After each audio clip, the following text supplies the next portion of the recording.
Granny's, Abner. I believe that's our ring. I don't get Lum. I believe you're right. I'll see. Hello, jot 'em down, store. This is Lum and Abner.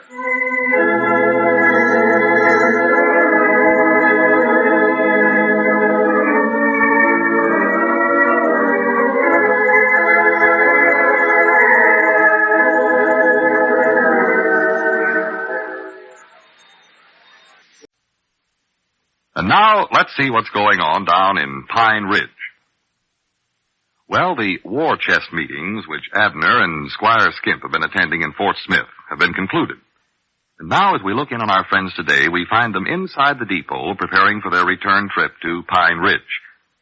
However, something seems to have gone amiss as we see Abner frantically searching through his pockets. Listen. Doggies, I know I had them railroad tickets here somewhere.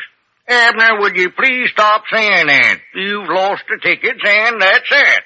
Fine predicament you put us in, too. I know I had them things here somewhere. Oh, yes. Why I ever let you keep them in the first place, I'll never know. I should have my head examined. What's the matter, Squire? Is there something wrong with your head? There must be. Abner, turn your pockets back inside the way they belong. You look ridiculous that way. I just want to make sure the tickets ain't stuck in some pocket I clean forgot about. Well, just forget about the whole thing. People here in the depot are beginning to stare at you, Abner. And what we got to do is figure out how to get back to Pine Ridge. Well, can't we just buy some more tickets, Squire? I told you, Abner, all the cash we have between us is 35 cents. And they won't take personal checks in railroad stations. And even if they did, I know anybody here in Fort Smith that wouldn't identify me. I don't know a soul. Well, I can identify you. You're Squire Skim. Yes, well, that doesn't help because nobody here knows you, Abner. We'd have to get somebody to identify you first. Well, you can identify me. You know me good. No, that won't do, Abner. Well, why not? Now, why won't that work? Great Scott, Abner, would you stop asking so many questions? You're enough to drive a man to distraction. Oh, by Jove, wait a minute. Now, there might be an idea there at that. Why, sure there is. One thing about me, I do have ideas. I've always claimed that for me. Yes, sir, maybe something like this will work, Abner. Yes, now listen. I'm going to be a senator. Senator? Well, Lord me, I thought you had to get elected to that first. And you're going to be the president of some big outfit, let's see, like International Refrigerator Company. Well, good for me, Elizabeth. I sure be proud to hear that. Now, here's how we work it, Abner. You go to the ticket window and start to buy 2 tickets. And then you discover that you lost your wallet. Lord me, have I lost that too? Well, not actually, but then you ask the man if he'll take a check. And, of course, he'll say no. Then you become very indignant and tell him that you're President Peabody of the International Refrigerator Company. And, of course, he won't believe it. Well, what's the use of telling him that then? Well, now, wait just a minute. Then I'll walk up and I'll say, well, Mr. Peabody. And you say, well, Senator. And then I'll say, how are things over at the International Refrigerator? And by that time, we'll have the man pretty well convinced. We will, huh? Why, yes.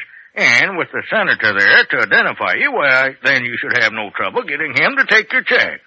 Well, do you reckon he'll believe you're a senator? Well, he just got to. That's all there is to it, Abner. Now, I believe I'll go over and buy myself a cigar and some newspapers. That'll help me look the part, you know. Be a good way to invest our last 35 cents. Wait a minute, Squire. I believe Elizabeth sold some money in my clothes there summers. Well, no, I've done, we've already spent that, Abner. We have? Yes, and I'll be back in a few minutes, and I'll meet you in front of the information booth here. You mean this little house right here in the middle of the depot? Yes, right here, Abner. I'll meet you there. Well, what's that little house for anyway, Squire? Well, it's a place where you get information. That man in there can answer questions for people. He does? Well, reckon I ought to ask him where I lost them tickets? Well, he's not a fortune teller, Abner. He just answers plain questions. I wish I had him with us right now, too. Huh? You wait right here now. I'll be back directly. Yeah, all right. Answered all the questions. Yeah, how do you do, sir? Are you the information booth? Oh, that's right. Well, how far is it to California? California? What place? I told you California. That's a place, ain't it? I mean, what city? What town? Oh, I don't know. What towns they got out there? San Diego, Los Angeles, past San Francisco, Oakland. Yeah, that's a good one right there. San Francisco. How far is it to San Francisco? Well, that depends on what line you take. You can go through Colorado, or you can take a more southerly route. You don't know how far it is that it? Well, certainly I know how far it is, but first I want Squire Skimp claims you knowed everything, but I got my doubts about that. Well, now, just a minute. You asked me... Wait a minute, just a minute. I'll give you something easier. Let's see now and get a little bitty question. How far is it to Montana? Montana? Yeah. Well, now, let's get this straight. Are you going to California or Montana? I ain't going to neither place.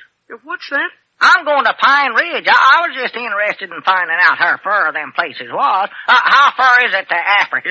Listen, if you want some information about trains, I'll be glad to give it to you. All right, then. What train do you take to Africa? You don't take a train to go to Africa. Now, it ain't close enough to walk. I know that. I ain't as ignorant as I look. I saw where Africa is on a map.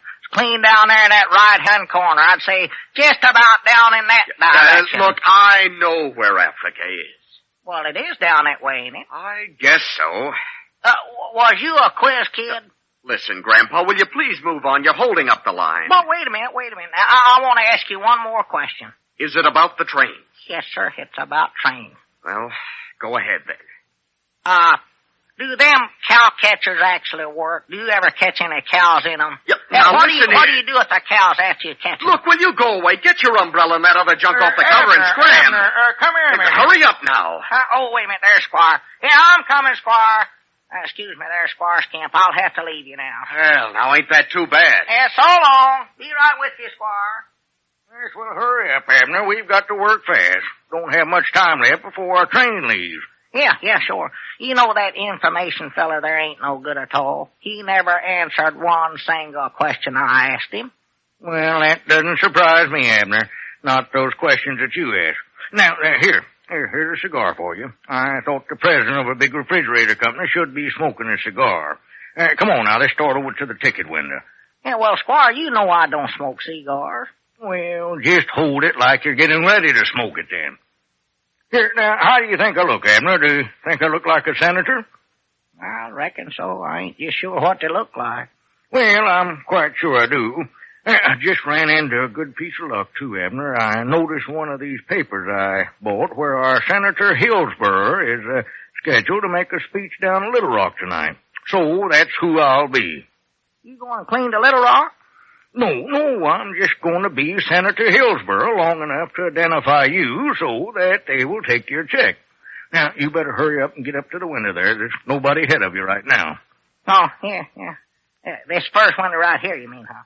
Yes, that's the one. Remember now who you are and what you're supposed to do, Abner. Yeah, I will. Start buying 2 tickets and find out my wallet's going on. Yes, that's it. Hurry up now. Get it over with. Yeah, I will. I'm going.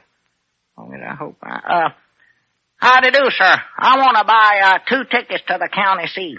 County seat of what? Why, Polk County, natural. Mean Arkansas. Okay. All right, that'll be $6.80. $6.80. Yes. $6. Well, now, ain't that cuter? I've lost my pocketbook. All right, step out of line. Who's next? Well, wait just a minute. I'll write you a check. We don't accept checks. Next year? Well, now, wait a minute here. Yeah, see here, my good fella. I'm President Peabody of the International Refrigerator Company. I don't care if you're Mr. Refrigerator himself. We don't accept personal checks. Well, as I live and breathe, this is my old friend, President Peabody. Well, if it ain't you, Senator. Well, fancy meeting you here, A.K. Yeah, fancy meeting you here, Senator. And how are things over at International Refrigerator these days? Oh, fine, Senator. Fact is, I'm just on my way to the county seat now to deliver a refrigerator. I see. And how is Miss Peabody? Oh, she's just fine. She's at home making refrigerators. Oh, Yes, you and your jokes, A.K. Here, look, will you please move? There are other people here who want to buy tickets. Yeah, well, wait a minute now. I can write you a check now 'cause my friend, the senator here, will identify me. Why, yes, I'll be happy to identify you, A.K. In case you don't recognize me, sir, I'm Senator Hillsborough. Oh, you're Senator Hillsborough, are you? Yes, just on my way down to Little Rock to make a speech. Well, hurry up, A.K., and make out the check. Oh, yeah, sure.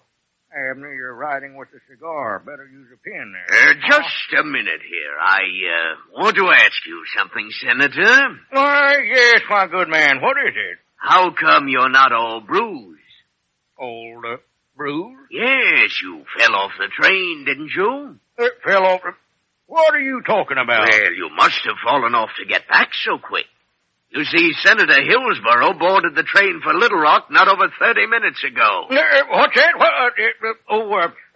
Come along, A.K. I have some business matters I want to discuss. Oh, and Senator, the next time you ride the train, try to be more careful.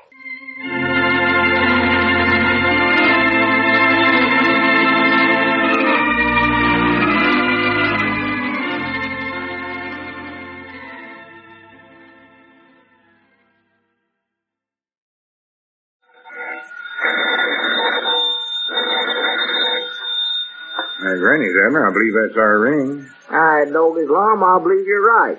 I'll see. Hello, jot 'em down, store. This is Lum and Abner.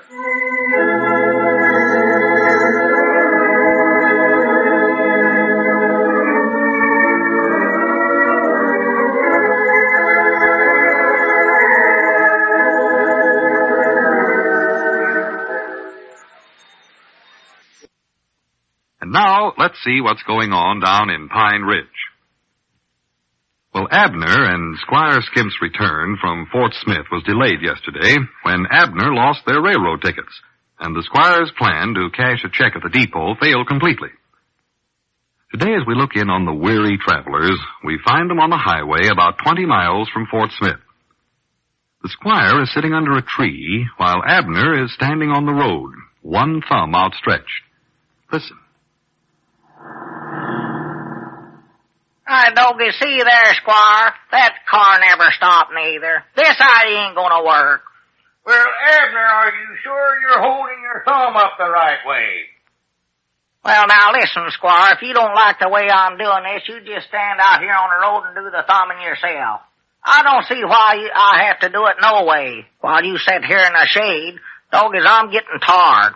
Let me sit down there with you for a while. No, Abner, you better get back on the road. Another car's liable to come along any minute, you know. Well, let it come. I'm tired. Abner, we've got to get back to Pine Ridge. Don't you realize that? We're one day overdue as it is. I don't care. I'm tired. Well, folks back home are going to start worrying about us. Well, let 'em worry.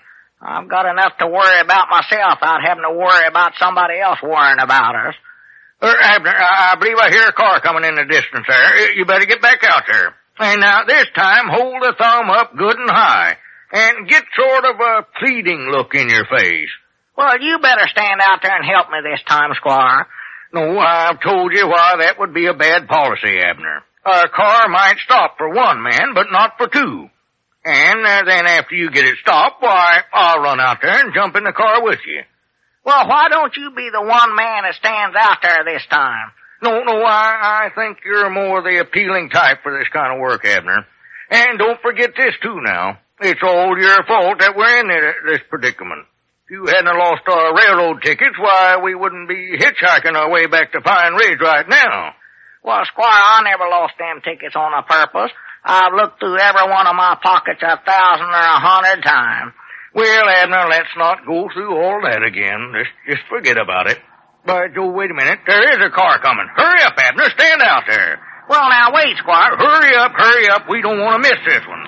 And all right. Oh, don't chat me. I'm going. That's it. Get right out there. Little farther now, Abner. They won't hit you. Get your arm up a little more. That's better. Tilt the thumb slightly to the south. Steady now. And all right, come back, Abner. I can see right now we're going to have to devise some new plan. I don't know what it'll be, though. Let me think here now. I'll tell you, Squire, this just ain't gonna work. Them cars won't stop for me, no matter how I hold my thumb. Yes, I'm afraid you're right, Abner. Well, there must be some way to get a ride. Thousands of people do it all the time. And we've managed to get this far. Yeah, but I don't want to ride no more trucks like that that brung us here. There's the worst one ride I ever had in my life. Every time we hit a bump, I got a crate of chickens right on top of my head. Yes, well, it's not helping any to sit there complaining, Abner. What we've got to do is figure out some new plan. Hope I never see another chicken as long as I live. You know, Abner, I was just thinking here. If you were to lie down there in the middle of the road... Now, wait just a minute. Stop right where you're at, Squire. I ain't laying down on no road. I ain't gonna get run over and get killed just so we can get a ride back to Pine Ridge. It ain't worth it. Well, maybe if you just sort of lie over to, one side of the road. Just far enough out so that the driver of the car could see you. No, that's out. That's plumb out. That's final. No, sir, I just ain't gonna do no such a thing. No, sir. Abner, you're not cooperating at all. You don't seem to realize the seriousness of our situation. If I were in your position, I'd be more than glad to do this little thing. Well, go ahead and get in my position. I'm willing to let you. Abner, I wish you'd listen to reason. In the first place, by George, wait a minute, there comes another car. Abner, get out there, get out there. I ain't gonna do it. I'm tired. They can see us from here. They look hard enough. Well, Abner, they're not out looking for us. Nobody's going to stop and beg us to ride. Now, hurry up, Abner. They're almost here. Well, you put your thumb up this time, Squire. It's your turn. My thumb's getting stiff from pointing south there. I don't want to stand out there no more. Hey, Doggins, wait a minute. Look, they're stopping for us. Well, by George, now, what do you know about that? Hey, Jack, you men want to lift? Why, yes, certainly. Hurry up, Abner. Pick up your umbrella and your valise there. He never meant us. Neither one of us is named Jack. Yes, he does. That's just an expression. This is no time to quibble about a name. Be right with you, sir. Well, just climb in the back seat there, if you can find room. Oh, keep quiet. It's not bad enough, but you're going in the wrong direction. I know what direction I'm going in. Oh, wait a minute, fellas. I guess the door's locked. Is that better? Yes, go on. Get in, Abner. Be careful with that umbrella there, Abner. Can you find room back there with all that luggage and junk? Well, yes, thank you. We'll make out fine. It's very comfortable. Squire, you're practical setting on. Keep quiet, Abner. My name's Benning. This is my wife here. Well, howdy do. Well, this is indeed a pleasure, Miss Benning. Ethel, will you stop looking at that map? You know you don't understand them. I do, too, and I know you're going the wrong way. Now, you stop this car right now, Foster. I absolutely refuse to go another inch in this direction. All right. Fine trip we're having. Well, you know yourself, the board gave us just enough gas coupons to get there. Now, if we waste them going off in all these wild directions... Yeah. Well, now look. Look at the map right there. I've looked at it. Well, look right there. Do you see there? Highway 84 distinctly points over in that direction.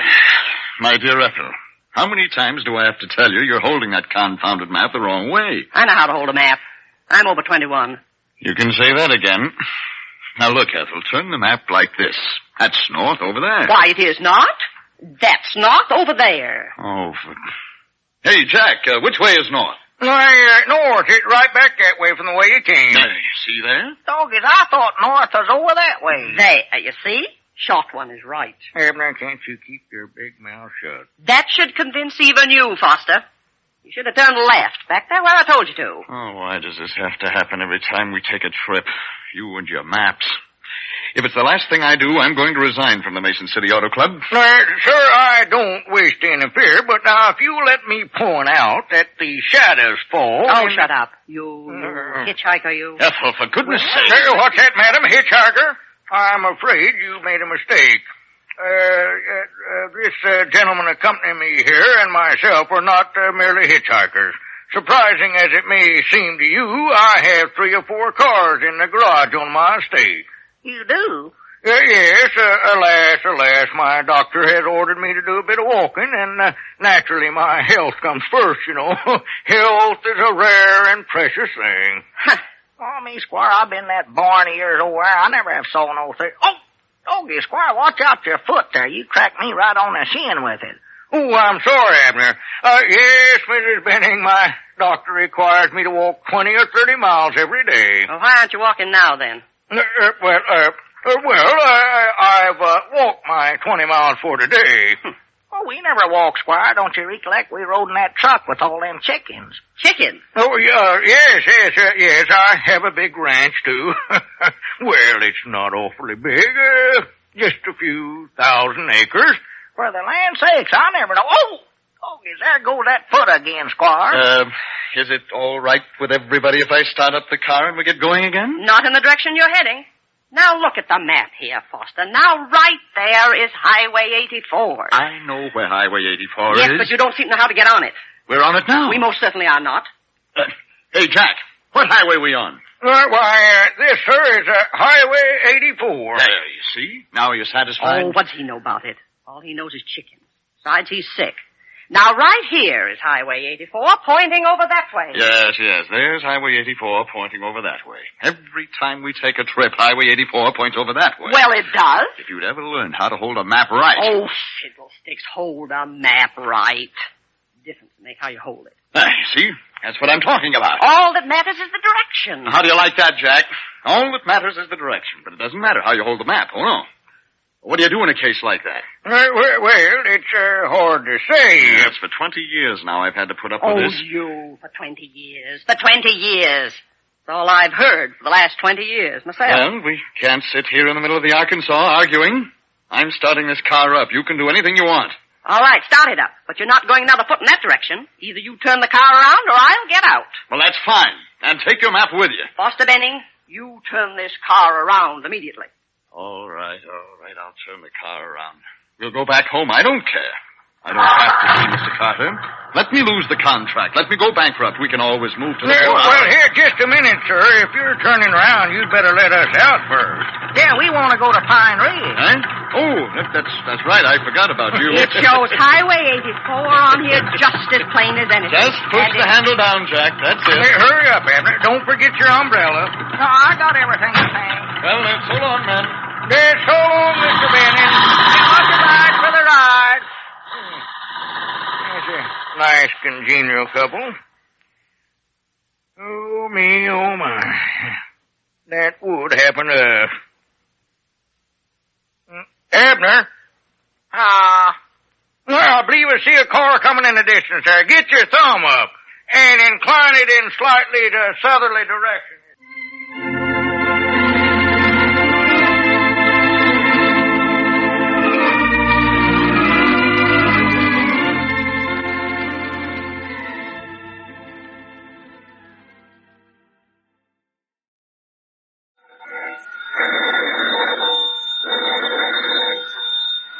Granny's, Abner. I believe that's our ring. I know as long I believe you're right.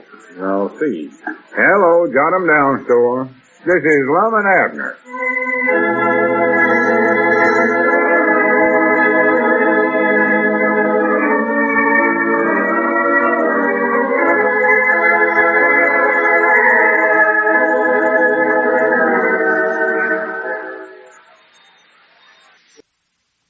Now, let's see what's going on down in Pine Ridge. Well, Abner and Squire Skimp finally got back to Pine Ridge after a series of unhappy hitchhiking incidents, all brought on by Abner's losing their railroad tickets in Fort Smith.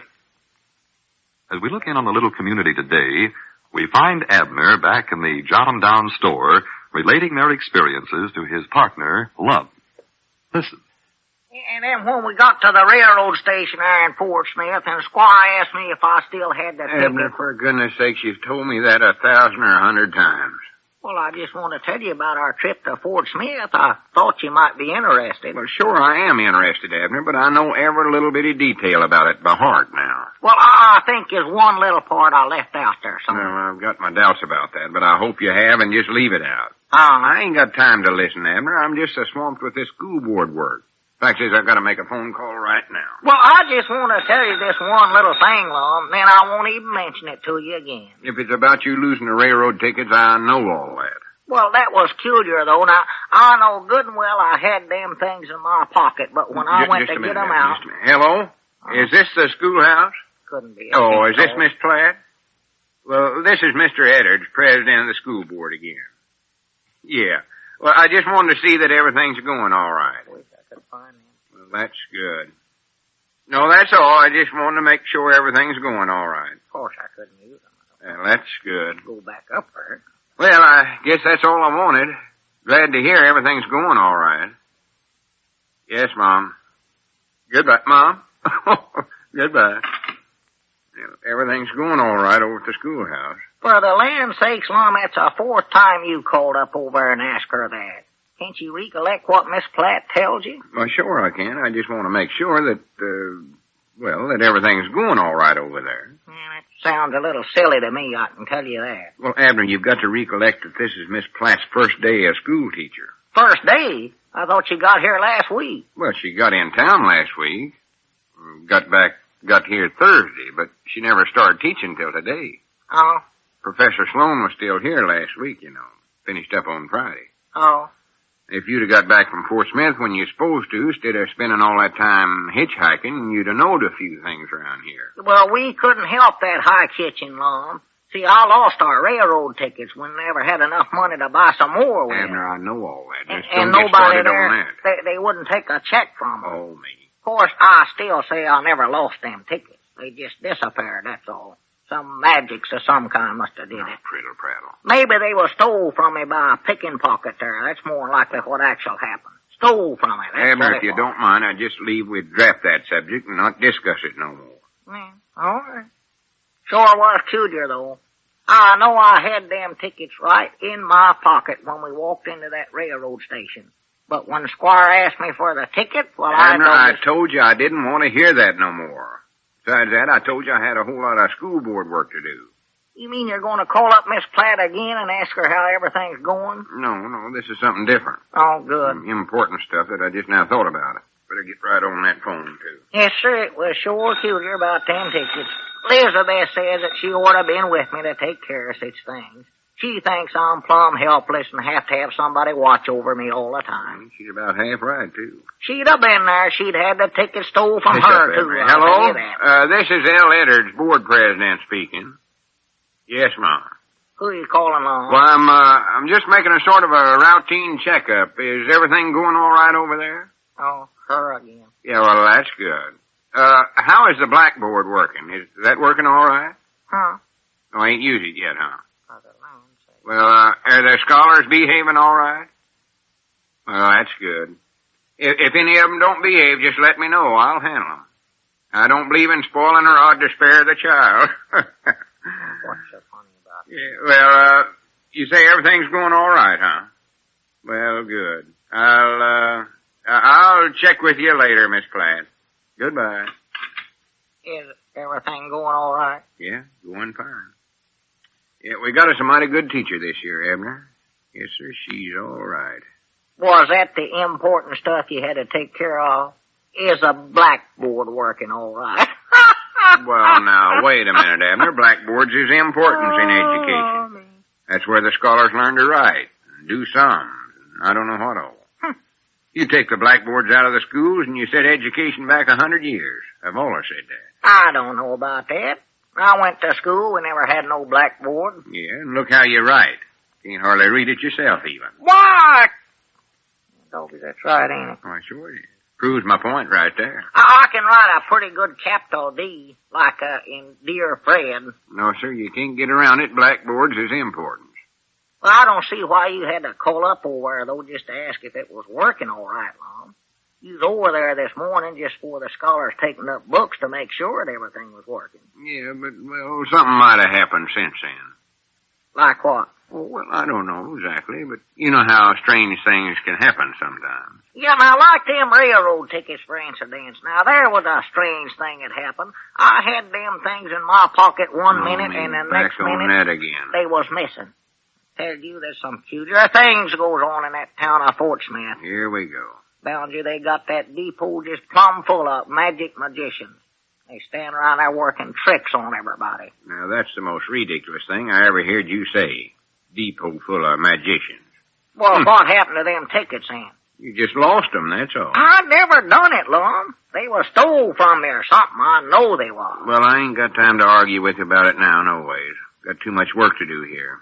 And I better get at it right away, too. They was taken right out of my pocket. Ain't no doubt about it. Like to get my hands on a varmint that done it, that's all. I'd whop him right on top of the head. Fist fight him to pieces. I'd tear him limb from tree. Abner, don't talk so much. I can't concentrate. I believe I'll go back to Fort Smith and find that critter and set a bear trap for him. That's what I'll do.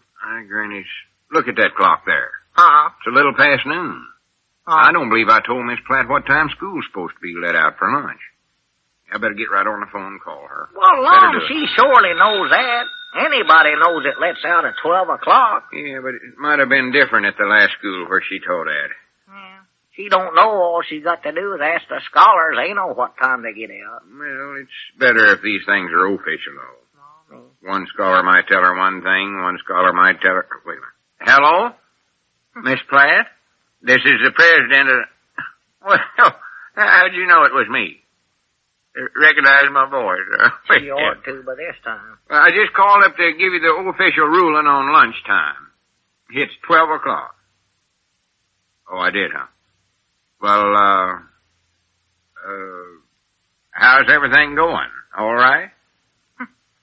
Well, no, I ain't worried about nothing. It's just that, well, I'm president of the board, so natural I want to see that everything goes all right. That's the blackboard work and all.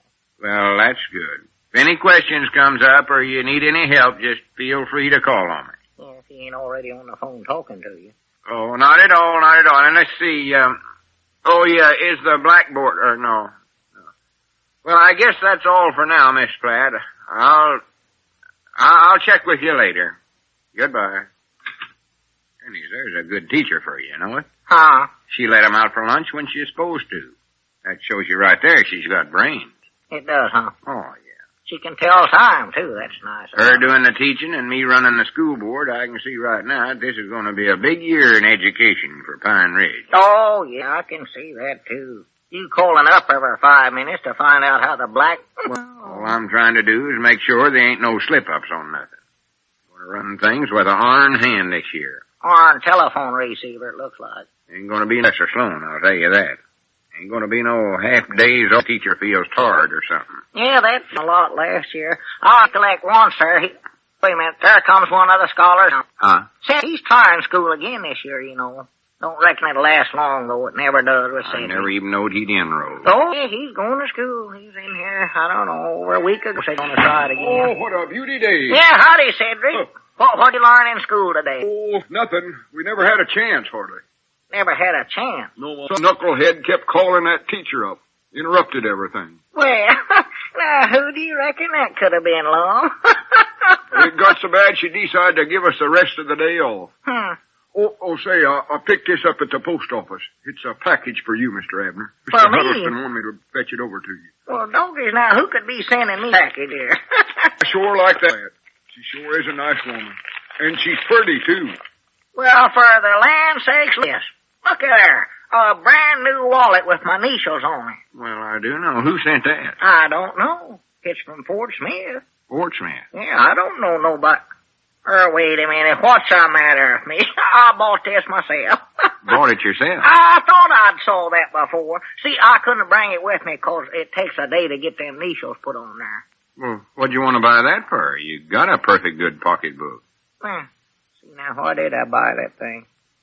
I think it had something to do with this gadget here. See, this here is a safety clasp.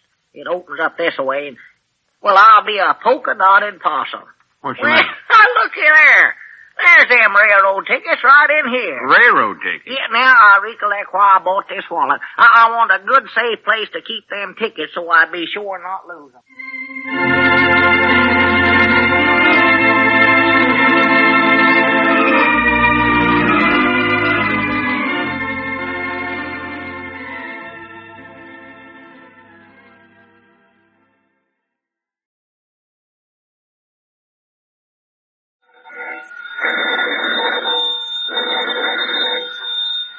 Granny's, Abner, I believe that's our ring. I know his Lum, I believe you're right. I'll see. Hello, jot 'em down, store. This is Lum and Abner.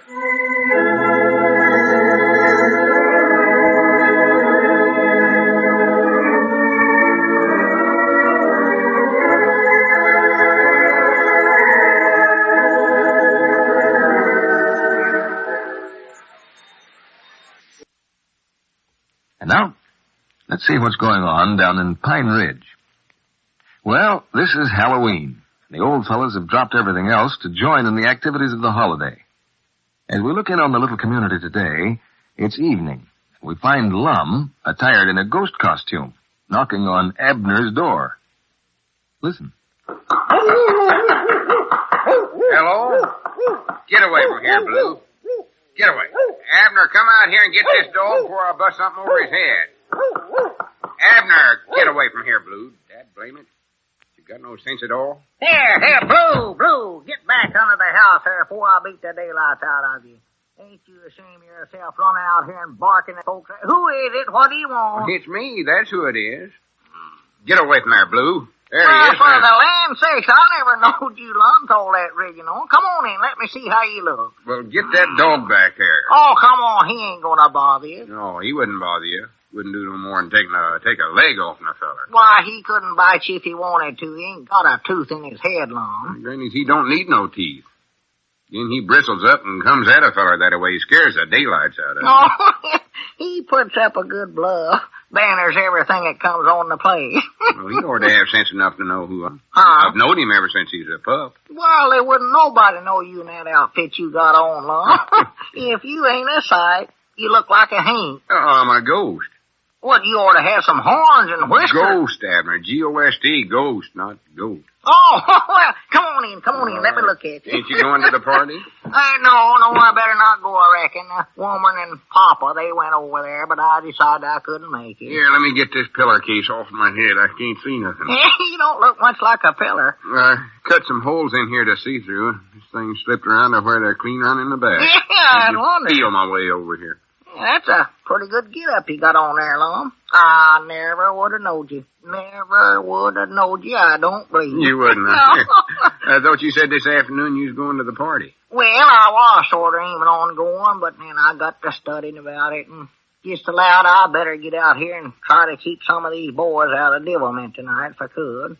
I don't aim to put up with none of their carrying on tonight. They just might nigh turn this town upside down as last year, and I don't aim to stand for it again. Oh, well, they're just having some fun. No, Peddle. Halloween don't come but once a year. That's just once too often, too. If I catch every one of them young'uns doing a thing tonight that he oughtn't to, I'm going to throw him right smack in jail. Oh, they don't mean no harm, Abner. Let them go. Let them have a good time. No, sir. I'm the deputy town marshal here, and it's my job to protect folks' property. This thing of just letting young'uns in this community run wild just 'cause it's Halloween has got to stop. It's a reflect on my office, that's what it is. Reflect on your office? Why, sure it is. Folks will be jumping me all day tomorrow 'cause somebody's took their front gate off or want me to locate a wagon they pulled off or something. Oh, they don't blame you with it, not on Halloween night. They do, too. They'll go look after all their houses and see if the young'uns don't bother nothing while they're gone. Well, they ought to take it in the Halloween spirit. No use to get mad about it. Well, they do, though. Of course, the young'uns oughtn't to do no damage to nobody's property. There ain't nothing funny about that. But tic-tacking and carrying jack-o'-lanterns and one thing and another's all right. I don't see no sense in any of it.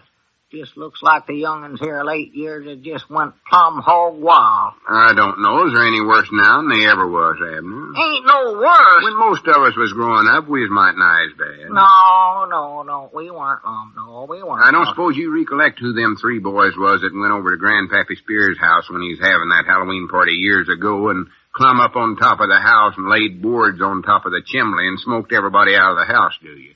What? Lord me, I might not. Yeah, I thought you had. I never seen folks pile out of a house so fast in my life as that. But Caleb, we hunt, and, me. That's just who it was. Hey, don't you know, though, before we done that, we unhitched the teams that was tied out in front of the house and turned the horses and mules loose right down the big road. Everybody had to walk home. Yeah, I forgot about that. Oh, it was freezing cold, snowing. Was he mad? That was my idea, I believe. I thought that stung up, I think. Yeah, you used to be a sight on Halloween. Oh, I had some good ideas. Nothing too ornery for you to do. No. You recollect the time, Lum, we went over to old Vess's and throwed all his stovewood down those wells? Every stick of it. Poor old Vess had to get up the next morning and borrow wood from his neighbors before he could start a fire. Funniest thing about it, old Vess had to go to the expense of having his well cleaned out. Just ruin his drinking water, might not. Oh, yeah, he was mad enough to bite. Oh, his woman carried water from the creek for months, sir. Tried his best to find who done that. Said if you ever found out who done it, he'd law him to the high court. Yeah, he'd have done it, too. That's just how ornery and cranky that varmint was. Yeah. But the funniest thing we ever done to my notions was the time we hitched old Doc Murphy's horse up backwards in the shafts to the buggy. Doc Murphy? Yeah. I don't believe I recollect that. Well, you was there. You had to do it. Well... Don't you know we passed by somebody's place and old Doc was making a call there and we had no more than got his horse around backwards in the shafts till he come out the door. I recollect now. He never taken no notice. It was so dark there. And he crawled up there and give that horse a lick with a buggy whip and he run that buggy backwards right into a rail fence. Dumped old Doc right out. Turned the buggy over and like to broke Doc Murphy's neck. Oh, it did. Now that was ornery. That was mean. Yeah, Doc orter took that horse whip and give us a good licking for that. Well, there's another thing, too, Lum, I'll tell you. A licking in them days is something you never forgot, right? When they give you a whipping, you stayed whipper sometime, I'll say that. I just called to mind, Abner. The time he slipped over Dad Voss's Dad Voss. Yeah. They all sat there at the table eating supper, and we taken a big handful of shell corn and throwed up again the dining room window like to scare them to death. Yeah, that's what I was thinking about. I never will forget it. Never will forget it. You know, little Zula was just fixing to take a drink of milk, and it scared her so bad she throwed that glass right in her grandpa's face. Well, you know, Dad Voss had a big mouthful of grub and Betty liked to choke. He did. Last beating him on the back, had him laying down on the kitchen floor. Oh, yeah, just a tromping. Lord me. Doggy, talking over old times this way might not makes me want to get out and do something tonight. Oh, go around and snowing little howlies and stuff like that. Halloween, I did love it. I'm just a good mind to hunt me up a bunch of boys and join up with them tonight, Lum. Now, wouldn't you look good out playing us at your age? What? Nobody would know who it was.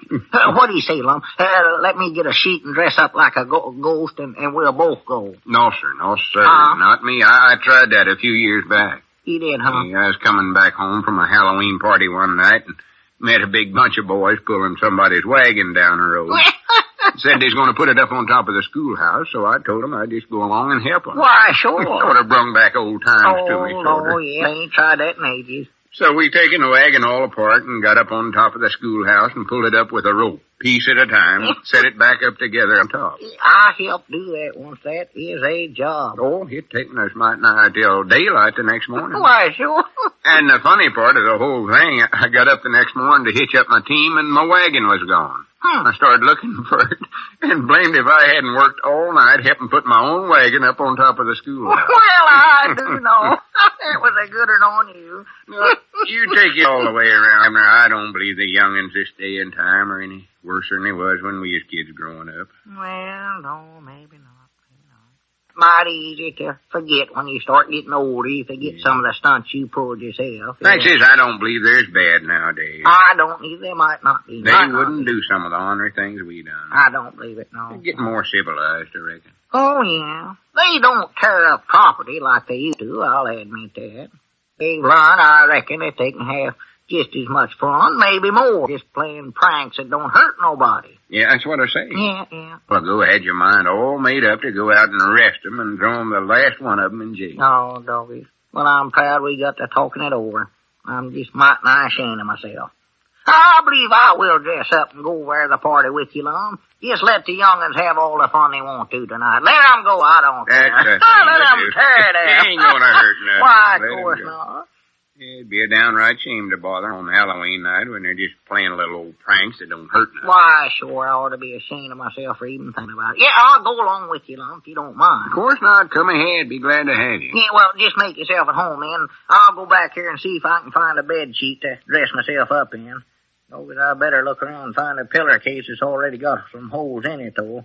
Elizabeth about give me a good whooping. She catches me cutting holes in one of her good pillar sleeves. I'll find some back here somewhere. Well, you better wait and put it on after you get out of the yard. That dog of yours will about take in after both of us. Oh, no, he knows me, Lum. He ain't going... Uh-oh. There goes my ring. And that's more than likely some smart aleck making a complaint already about these Halloween young'uns. Well, just tell him that you ain't gonna bother the young'uns. I'll tell him. Hello? Yeah, this is him, but Who? Oh, yeah, he's sitting right here. Just a minute. Here, Lum, somebody wants you. Wants me? That's what they said. Yes. Hello? Yeah, this is Lum. Oh, hello, Charlie. Happy Halloween. That Lum taught me how to doing that. There. Lum's a good sport. Well, dad blame there, Henri Hyde. Charlie, run over there and see if you can find out who any of them is. I'll have Abner come over there and throw the whole bunch of them in jail. What's that, Lum? Abner, get your coat and hat on. There's a bunch of them Henri boys over there at my place taking my front gate down and hanging it up in a tree.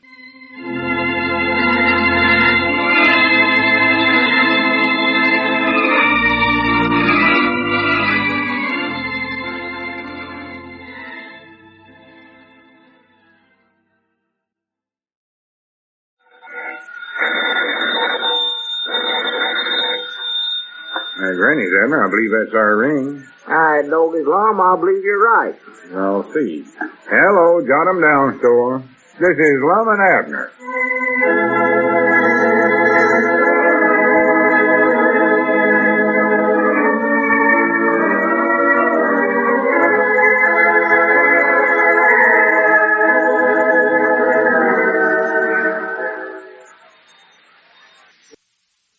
And now, let's see what's going on down in Pine Ridge.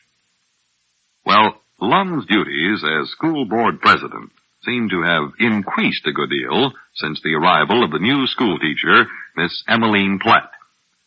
As we look in on the little community today, we find Abner in the Jot-'em-Down store and library talking to the school's newest student, Cedric Weehunt. Listen. Well, here, sit down, Cedric. Tell me how you're doing in school. Well, I can tell you I thought sitting down. Well, go ahead, rest yourself. You must be tired. I ain't hardly had a chance to talk to you since you started going over there again. Well, I'm doing pretty good, I think. Well... that new teacher, Miss Platt's helped me all she can. Well, I'm proud to hear it, Cedric. She sure is nice. Well... I believe I like her better than any teacher we've had since Evelina Schultz, I think. Yeah, well, if you want my honest opinion, Cedric, I believe old Lum feels the same way, too.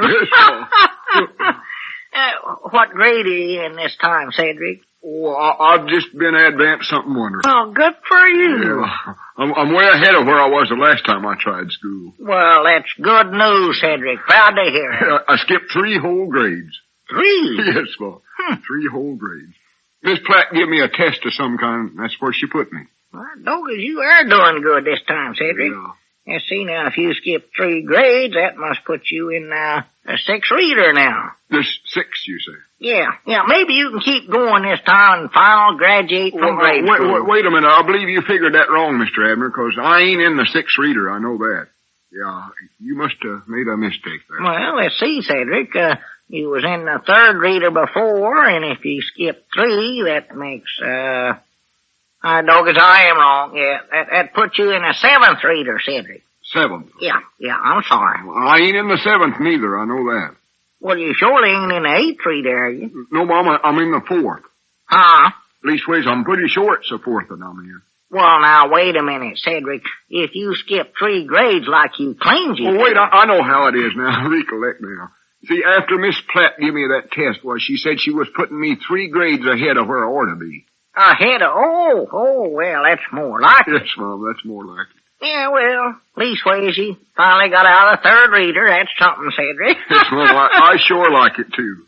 I got so many dandy little school chums there. Well, that's nice. And what I like best is that I'm sort of a hero to them. A hero? Yes, well, sort of. Boy, there's one thing I've always wanted to be is a hero. Oh, it'd be nice. Ever since I can recollect, I've always wanted to be one of them. Well, heroes. Just exactly what makes you such a hero to 'em, Cedric? You ain't been fist-fighting them little young'uns, have you? Oh, no, Mom, of course not. They're my chums. Well, what is it, then? Well, don't you know, I'm the only scholar in class that's got a Social Security number. Social Security number. Yes, Mom. I have to spend the whole recess taking that Social Security card out of my pocketbook and showing it to my little chums. Well, I do know. Such ideas as a young'uns get nowadays. Yes, Mom, such ideas. Oh, me. Oh, me. Tell me, Cedric. Well, this might be sort of an embarrassing question, but it's something I've always wanted to ask you. Do you Just ever... ask me anything you want to, Mr. Abner. Well, do you ever feel sort of, well, out of place being the only grown-up feller there at the school? No, Mom, not this time. Because, you see, I got Mr. Lum to sort of keep me company. Lum? Well, he ain't going to school, Cedric. No, Mom. Leastways, I don't think he is. Well, he ain't in no class, but I believe he spends about as much time over there as I do. He was there all afternoon, I know. He what? This afternoon, you mean? Yes, Mom. Why, that varmint. He told me he had to go over to Ezra Seastrong's place and take care of some important business matters. Left me here to do all the store work by myself. That polka-dotted varmint. You sure he's over at the school today, Cedric? Yes, Mom, I seen him there. Just wait till I get my hands on that critter. Leaving me to do all the work while he sits around that schoolhouse in a nice comfort chair. Oh, he weren't sitting in no chair, though. He was over standing in the corner most of the time. And in the corner? Yes, Mom. Wait a minute. Don't reckon he has started going to school, do you? No, Mom, I know he ain't done that. I wouldn't put it past him. Not the way he's been acting since Miss Platt got in town. He ain't said nothing about this to me, Cedric, but I believe he's sort of in love with her. Yes, Mom. Well, all I know is he come in the schoolhouse there this afternoon with them wrenches, and then he... Wrenches? What wrenches? I don't know. He had a couple of big pipe wrenches there. Now, what in the world was he toting something like that around her? Well, he come inside there, and he said to Miss Platt, he said to her, "Excuse me, Miss Platt, you go right ahead with your teaching. I gotta fix these water pipes here in the corner." Fix water pipes? Yes, Mom. You know them pipes in the southwest corner of the room, over there by the blackboard. So. I know where they're at, Cedric. I've saw them 1,000 times, but, Lord, me, Lum ain't no plumber. He don't know nothing about fixing pipes. No, Mom, he sure was working on them, though. Worked on them all afternoon. Well, for the land's sake. Yeah, he'd take them wrenches and twist and turn and pound, I don't know what all. Well, this is the first time I ever knowed he had talents for that line of work. He's been keeping that from me.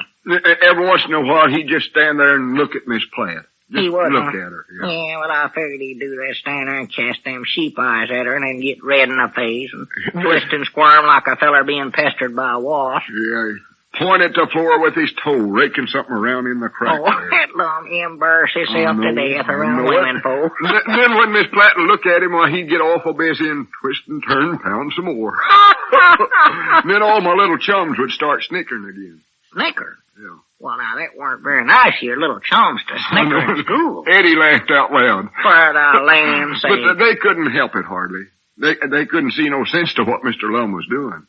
Well, he was fixing the water pipe, Cedric. You said that yourself. That's sensible, ain't it? Well, no, Mom. See, them pipes ain't connected to nothing. Huh?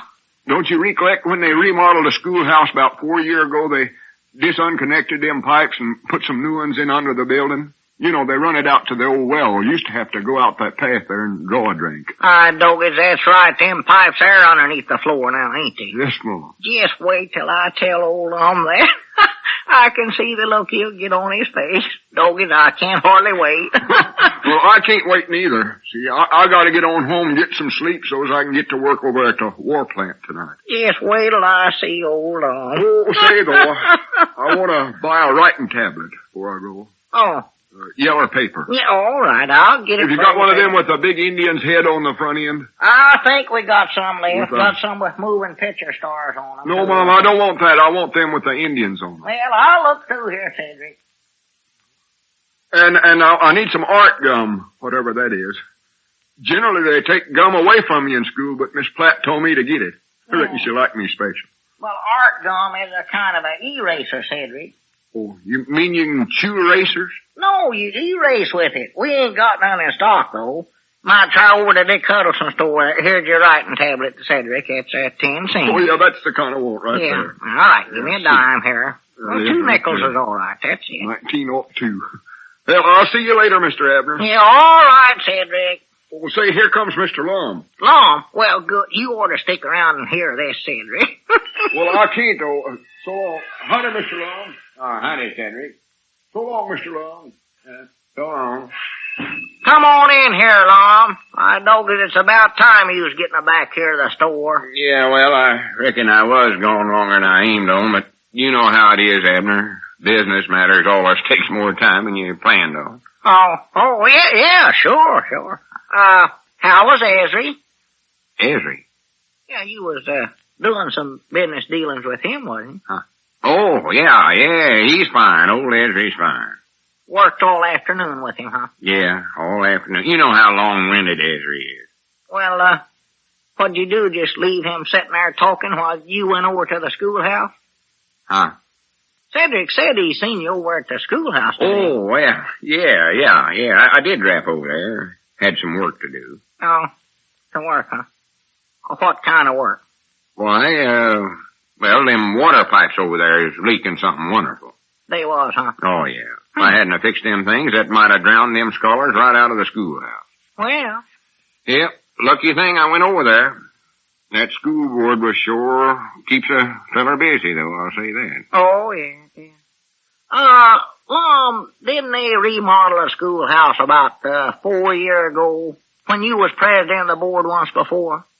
Remodel? Oh, yeah, I believe they did, come to think of it. Yeah. Just what remodeling was done over there then? Oh, I forget now. Roof was fixed, I believe, or something like that. And, I believe there was some kind of a change made in the water. Uh-oh. What are you going to say? Huh? Just a minute here. What was you asking me that question for? Well, nothing. Just interested in education, though, I reckon. Wait a second here. What did Cedric tell you when he was in here? Oh, I don't know. Well, he bought a writing tablet, was about all. What have you got that silly grin on your face for? I ain't got no grin on my face. You air done it? You look like a idiotic jack-o'-lantern. Abner, come back here. No, I got to go write an important letter, Lum. Write a letter? Who to? To Ripley. Tell him we've got pipes here in our schoolhouse we're still getting water out of. It's been disconnected for 4 years.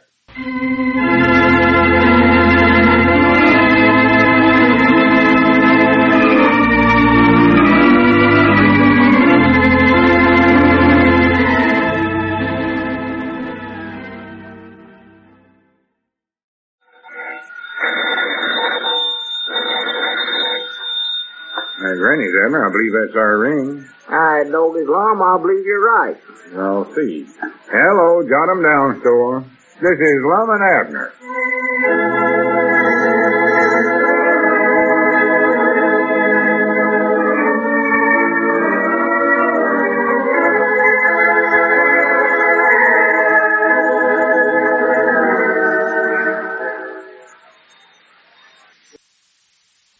And now, let's see what's going on down in Pine Ridge. Well, school board work continues to consume all of Lum's time, a situation which has arisen only since Miss Platt took up her duties as Pine Ridge's school teacher. As we look in on the little community today, we find the school board president at his desk in one corner of the Jot-'em-Down store, while in another part of the store, Abner and Grandpappy Spears are busily engaged in a game of checkers. Listen. Well, go on, Grandpap. It's your move. What's the matter with you today, anyway? You ain't keeping your mind on the game at all. I know it. I'm kind of nervous, Abner. Nervous? I always get nervous whenever Lum's in the store while we're playing checkers. Oh, well, you don't need to worry about him today. Yeah, but he most always gets riled up when we play in here. Claims we oughtn't to do it during business hours. I know he does, but I don't think he'll bother us none today, Grandpap. Well, what's the matter? Is he sick or something? Love sick is all. Love sick? Oh, for goodness sake. You mean on account of the new school, Ma? Yeah. You know what Lum's doing right now? Well, yeah, he's sitting at his desk over there in the corner, working on something. I'll tell you what he's working on, too. He's trying to study up some excuse to get over at the schoolhouse. He's been trying to think up a good one all morning. How do you know that's what he's doing? Yeah, I can just tell about them things.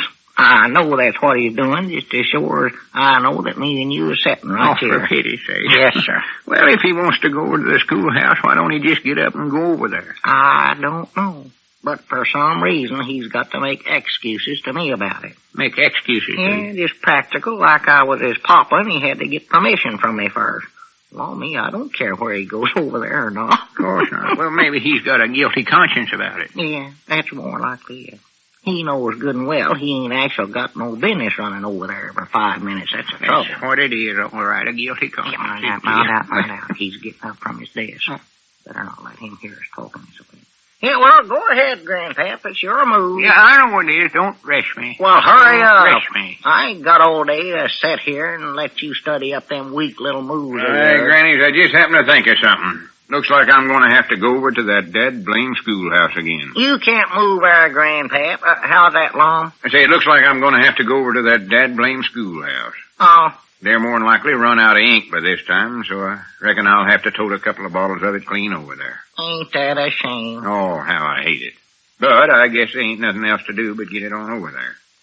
We've still got some ink in stock, ain't we, Abner? Them big, tall bottles, I mean. King size. We got some, but I believe I got some good news for you. Good news? Yeah, before you come in this morning, Miss Platt sent Cedric over here to buy some ink. He got 3 big bottles.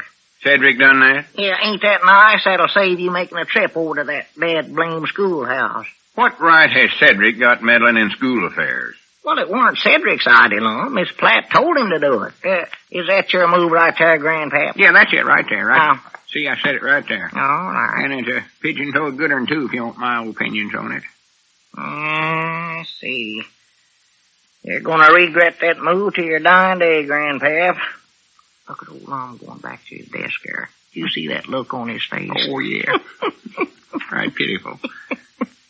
Never have saw a man so disappointed in all my life. His face fell so far there, I thought he was going to hit the floor. Yeah.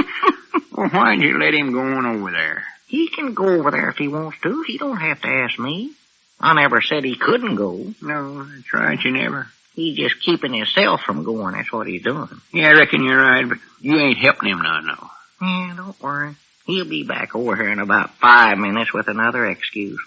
I hope he studies up a better one this time. Yeah, I do, too.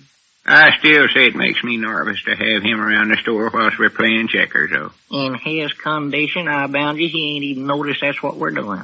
Go ahead and move. I've done moved. It's your turn to move right there. Oh, yeah, that's right. And let's see here. Won't be long till I'll get you bottled up here to where you'll never get out. Sassy fresh. You'll never see the day that you can bottle up Milford Avery Spears in a checker game. Is that so? Yes, that is so. And all right.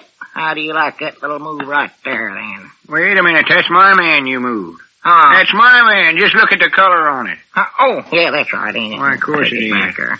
Oh, I got to get some new glasses. That's all there to it. Yeah, I don't care about your glasses. Just leave my men alone. That's all I ask. All right. It was just a mistake. That's all it was. You call it that. I know another name for it. Well, I'll show you I can beat you no matter whose men I use. Oh, here he comes again, Abner. Yeah. Wonder what it'll be this time. All right, I believe I'll move right there, Grandpap. And I'll jump you if you do. That's all right. I want you to. Oh, well, wait a minute now. Maybe I don't want to jump you, though. You've got to jump. Them's the rules of the game. And it just sure is a cool day. You fellers warm enough? Yeah, I'm plenty warm. Too warm, if anything. Go ahead, Grandpap. You've got to jump that man. All right. You ought to change them spavin-legged rules. Now, watch here, Smarty. There's a little double jump for you right there. Yes, sir, sure is a cold day. Oh, say, that reminds me, that stovepipe over at the schoolhouse needs cleaning out. Looks like I'll have to go over there and see about the dadgum thing. Oh, me, sometimes I wished I wasn't president of the school board. All this extra work I have to do. Yeah, well, If it ain't one thing, it's a dozen half of something else. But it looks like I'll have to go over there right now, because they'll surely need the stove on a cold day like this. Yeah, well, Lum, when Cedric... If I don't get over there right away, them scholars will all take the pneumonias. Or get smoked out of the schoolhouse once. Yeah, well, Lum, when Cedric was in here this morning, he said that Miss Platt had him clean out that stovepipe after school yesterday. He did? Yeah. Go ahead, Grandpap. Oh. That oughtn't to be going on anyway. Cedric oughtn't to be going to school. He's too old. What'd you say, Lum? No, nothing. Sort of looks like this is your lucky day, you know it? Getting out all that work you hate and despise so much. Oh, yeah, sure. Oh, me, Grandpap, yeah. what do you need to take so much time on every move for? I'm studying out something here, Abner, that's why. I'm planning things out in advance. I'm careful. I don't make them knock-kneed, helter-skelter moves like some rattle-headed players I know. Who's a rattle-headed player? Well, I know some. Doggy, if I was you, I'd be careful what I call. Grandpap, look. Old Lum ain't going back to his desk this time. He's going to clean out my feed room. Oh, what's he doing that for? Oh, he's mad now. He's going out there and sulk for a while. Whose move is it? You mean he's going to give up trying to figure out a good excuse to go over the schoolhouse? Well, he won't give up complete, but he knows he's practical whip right now. I think it's your move, ain't it, Grandpa? Yeah, it is, but weren't that your ring there? I don't know. Might have been. Never paid no attention. I reckon I'll have to answer it here. Yeah, go ahead. I want to study here a little more anyways. Yeah, be sure if that's all you do is steady. Don't touch none of my men there. Hello, jot 'em down, store and library. Abner Peabody doing the talking. Mom? Oh, I see. Yeah, well, Cedric just said 3 bottles of ink. He never said what color. Yes, Mom, we got red ink. Well, will tomorrow be soon enough for that? Oh, well, I'll get it right over there then. Yes, Mom. Goodbye. Hurry up, Abner. I'm all set for you now. Well, I'm feared we got to break up the game, Grandpap. I got to make a deliver. Oh, you're studying up excuses? No, sir, I I ain't doing no such a thing. Cedric was supposed to get a bottle of red ink instead of Platt says she needs it today, so it looks like I'll have to tote it over there. Well, wait. Let Lum do it. He's just dying to get over there anyway. Oh, why, sure, what's the matter with me? Reckon I'm just so much in a habit of making all the delivers, I never stop to think about somebody else might. I know his way, man. I believe I got an idea, Grandpap.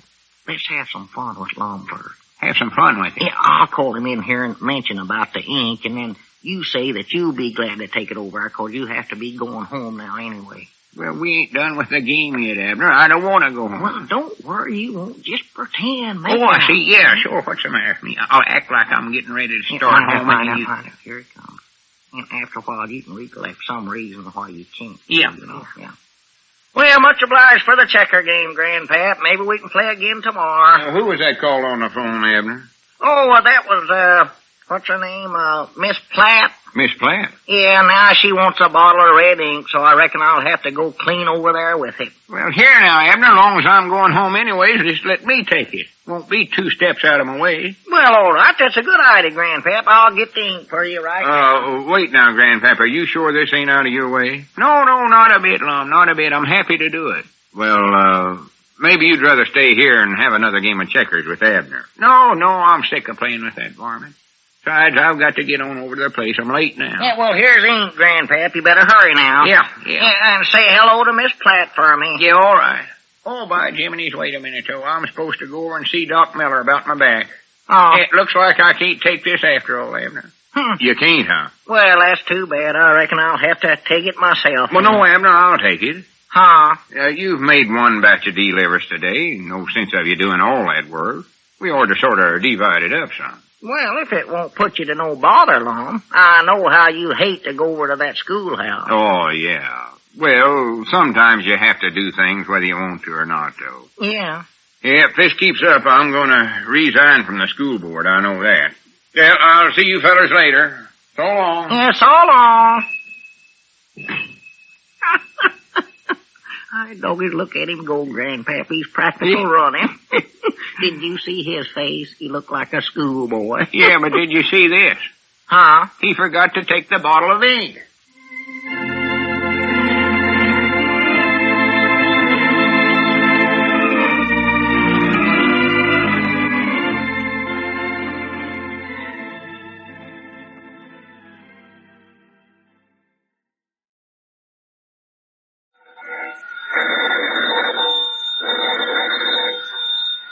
Granny's, Abner. I believe that's our ring. I doggies, Lum, I believe you're right. I'll see. Hello, jot 'em down, store. This is Lum and Abner.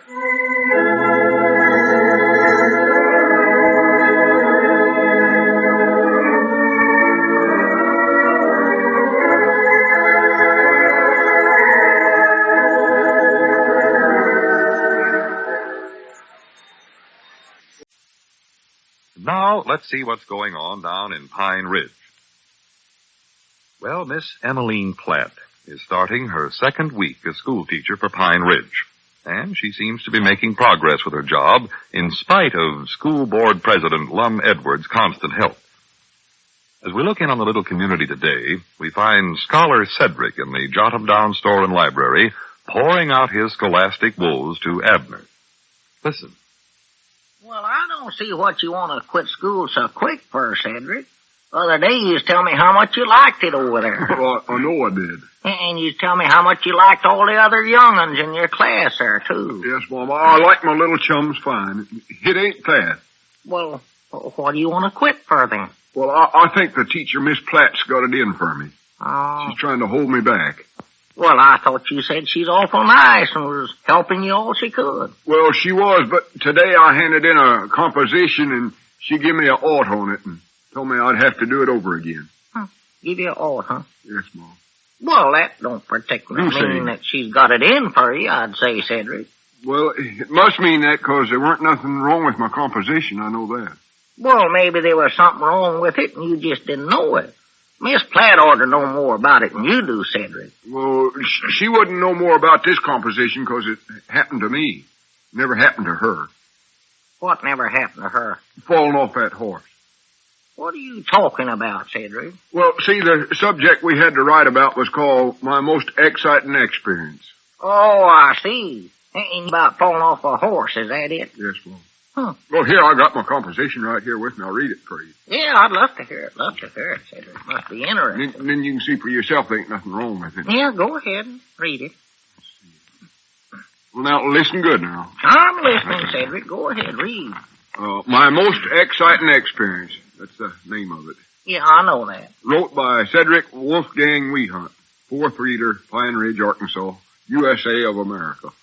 Do you have to put all that down, Cedric? No, Mom, but it looks good. I always put that part in red crayolas. See there? Oh, yeah, see. Put stars out there. That does look pretty. Yes, sir. Well, go ahead, read the composition, Cedric. See. My most exciting experience. My most exciting experience was one day I rode a horse which it ran away and I fell off from it. It was exciting. Well, is that all of it? Yes, Mom. Oh, well, Lord me. Done off of him. It couldn't be any more. Well, you gotta say more than that in a composition, though, Cedric. Ain't nothing more to say. That's what I wanted to say, and I said it, and I'm glad. Yeah, but it's got to be longer than that, Cedric. Well, that's what Miss Platt said, too, but I don't see how it can be no longer. Well, that's easy, Cedric. Well, here, I can help you write that over in a jiffy here. Well, I don't see what else you can do to it, hardly. Yeah, let's see now. We'll figure out something. Let me look at that thing. Yes, Mom. Here it is, right here. Let's see. Well, first you start out by saying, my most exciting experience was. Oh, yeah, you got that, haven't you? Yes, Mom, I got that. Yeah. And then you'd, well, next you ought to tell what you was doing. I was riding a horse, what I was doing. Yeah. And then next, why, you'd tell what happened. Well, it run away and I fell off of it. Yeah. So that's just what you got down here, ain't it? Yes, Mom. I told the truth. I put down, it was exciting, too. I just wrote that in extra. Yeah, I see that here on the end of it. I don't know what more you can say about it. That's exactly what happened. Ought to be some way to make this longer, though, Cedric. Maybe you could tell a little bit about the horse, for instance. What color was it? Gray. Want me to put that down? Well, I don't know, hardly, Cedric. Here, give it to me. I can write that good. The horse was gray. No, wait a minute now, Cedric. Now that I hear that, that don't sound very exciting, just to say that. Gray ain't an exciting color, I don't believe. Well, what is an exciting color? Yellow or red? Yeah, but you can't say you got a yellow or a red horse. You'd have to say a bay or a sorrel or something. Well, I'm willing to put it down if it'll make Miss Platt happy. I'll say he's green. No, you can't do that, Cedric. That wouldn't help. Well, we're whipped then, I think. Cedric, are you sure this is the only experience you ever had, just falling off a horse? Yes, Mom, I think so. Only other one I can recollect was that time Winifred Redfield lawsuited me for breaching a promise. Yeah, that'd make nice writing. But I don't believe it'd be a very good subject for a kid in the fourth reader to hand in to his teacher, though. No, Mom. About somebody suing him for breach of promise. Weren't as exciting as falling off a horse no ways. Yeah, let's see. Maybe you ought to tell how you felt when you were riding along on that horse, Cedric. Well, I weren't on it hardly long enough to tell, Mr. Abner. Well, think hard, though, Cedric. You must have felt some way about it. Well, near as I can recollect, I felt good. Felt good, huh? About a week before that, I was down in bed with the measles, but by that time, I felt pretty good. Well, no, I mean, did you feel excited or anything? Oh, I must have. If that was my most exciting experience, I was bound to. Yeah, that's right. Yeah, let's see here now. What thoughts sort of run through your mind, Cedric? Mom? I mean, what did you think about when you was riding along there on the horse? Well, I don't recollect now. Well, think hard. You must have been thinking about something. You just don't sit on a horse with a blank mind, Cedric. I thought I was going to fall off, and I did. Well, wasn't there anything else you thought? Well, after I fell, I thought that's what I'd done. Yeah, well, you was right there. Oh, me, is that all you thought about, Cedric? Well, see, when you're falling off of a horse, Mr. Abner, that's about all you have time to think about. Yeah, I reckon we better illuminate your thoughts in there.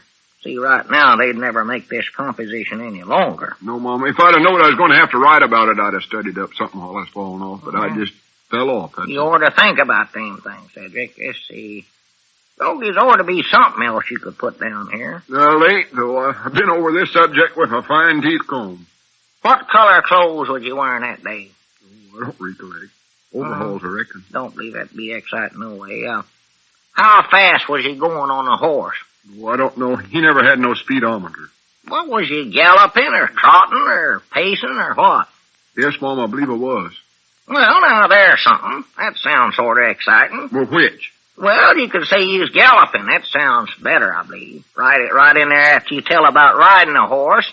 My most exciting experience was one day I rode a horse. Then you can put in, and we galloped away. Gallop, gallop, gallop, gallop.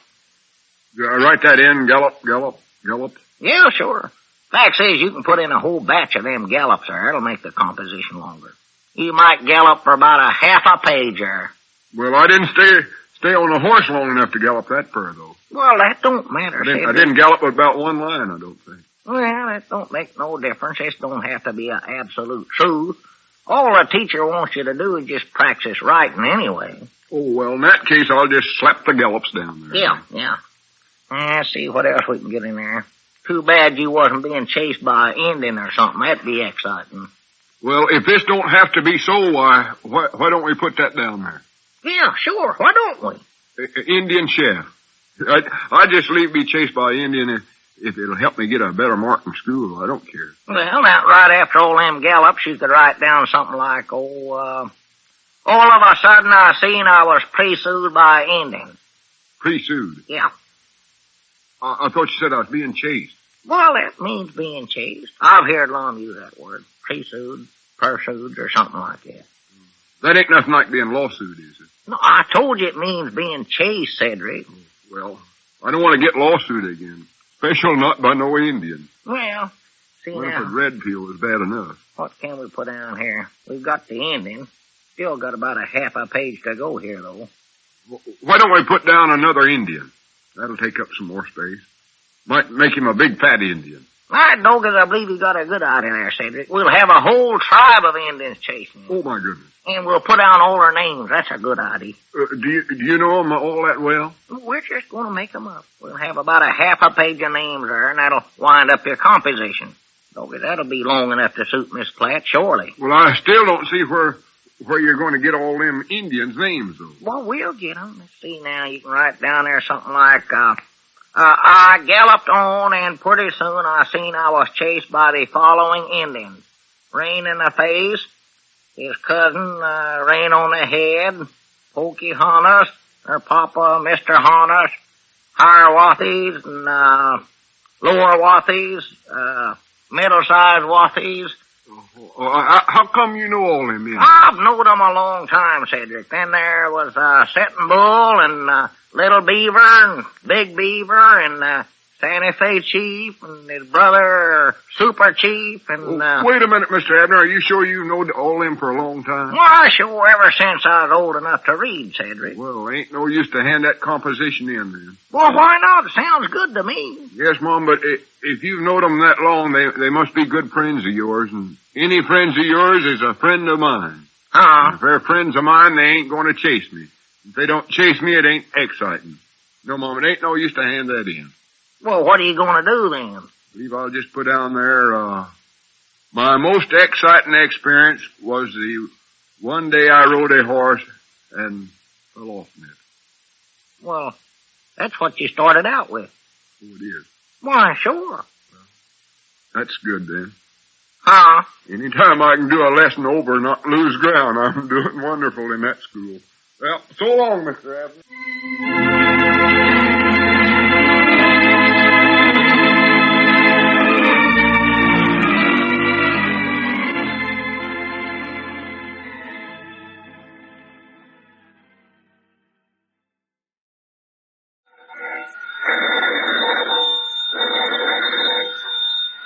Granny's, Abner. I believe that's our ring. I know his Lum. I believe you're right. I'll see. Hello, jot 'em down, store.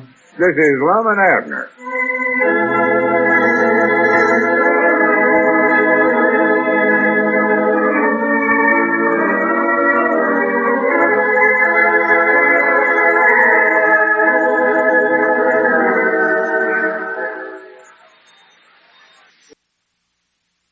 And now, let's see what's going on down at Pine Ridge. Well, practically all activity in Pine Ridge has been suspended for the day as all its citizens are busy filing in and out of the polling booths to cast their votes in the presidential election. As we look in on the little community today, we find that Election Day is nearing its close. Lum and Abner are back in their Jot 'em Down store. Abner is talking on the telephone. Well, yeah, I reckon it is too early yet for any election returns to start coming in. I told you that a while ago, Abner. Yeah, just thought I'd ask, Dick. Yeah, well, quick as you hear anything, let us know, will you? Well, much obliged. Goodbye. The polls over on the East Coast are closed by now, but don't forget they gotta count them votes first before they can send out any returns. Yeah, well, I'm just anxious to find out who's winning it. For the land's sakes. Look at Cedric coming up out there, all dressed up fit to kill. And as he is all got out, ain't he? Oh, now I reckon where he's heading for. There ain't no sociable in town tonight that I know of. Oh, what a beauty day. Oh, what a beauty day. Lord me, Cedric, what's got into you anyway? You ain't getting married, Abner. No, Mom, not that I know of. Well, what are you so dressed up for then, Cedric? Must be something awful important. Oh, well, don't you know what this day is? Huh? It's Election Day.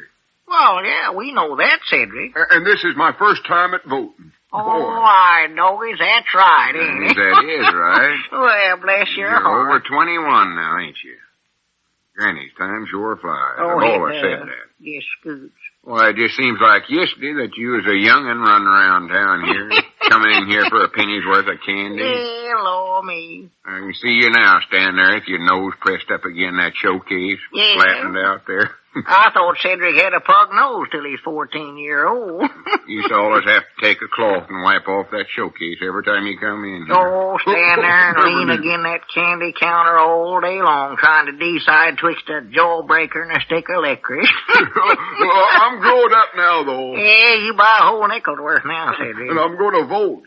Today's my first time at it. Yeah, we know that. I'm a voter. Uh-huh. I'm a sure enough grown-up, genuine imitation adult of a voter. Well, that's a good thing to be, Cedric. Yeah, I'm proud to see you taking an interest in elections and government affairs and all such as that, Cedric. Oh, yeah. Yeah, that's good for you, Cedric. Well, I'm sure interested in it, I know that. Been studying up on it and everything. Well. Oh, I'm a voter. Ain't no two ways about it. This is just my at it, too. Yeah.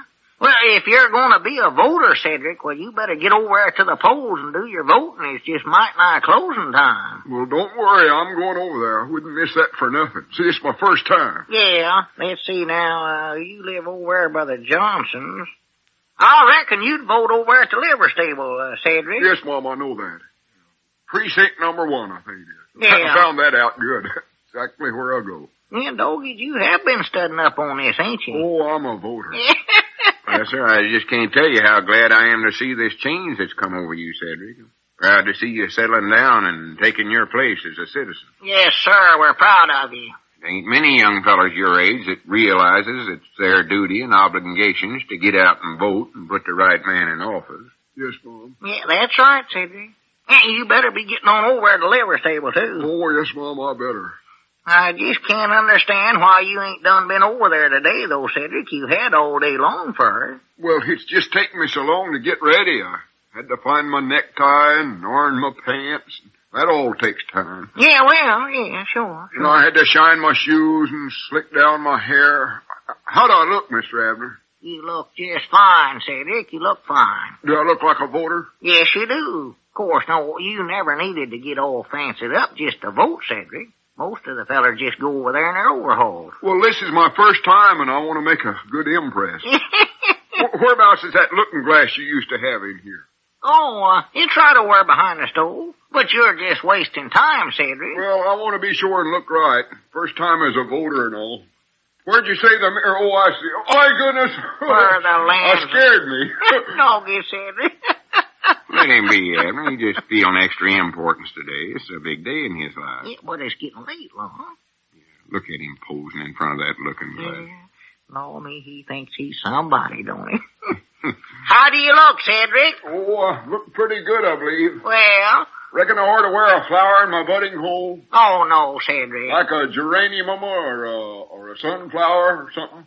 Cedric, you don't need to wear no flowers just to vote. Well, I want to look good, though. Well, you look all right. I don't care what anybody says. Now, you get on over there. This is my first time, you know. Yeah, we know that, Cedric. You done told us that 1,000 or 100 times. Yeah, you better hurry up, Cedric. Yes, Mom.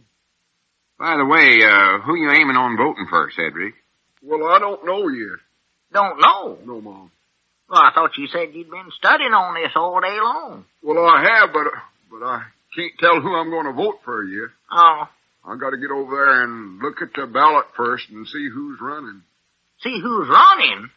Well, Lord me, don't you know that, Cedric? I can tell you that. Anybody can tell you. well, don't tell me, though. It's against the rules or something to tell them. Huh? This is supposed to be a secret ballot, Papa said. Well, yeah, it's a secret ballot, but that just means that you don't tell nobody who you're voting for over at the polls. Why, sure, Cedric. It's all right to know who's running.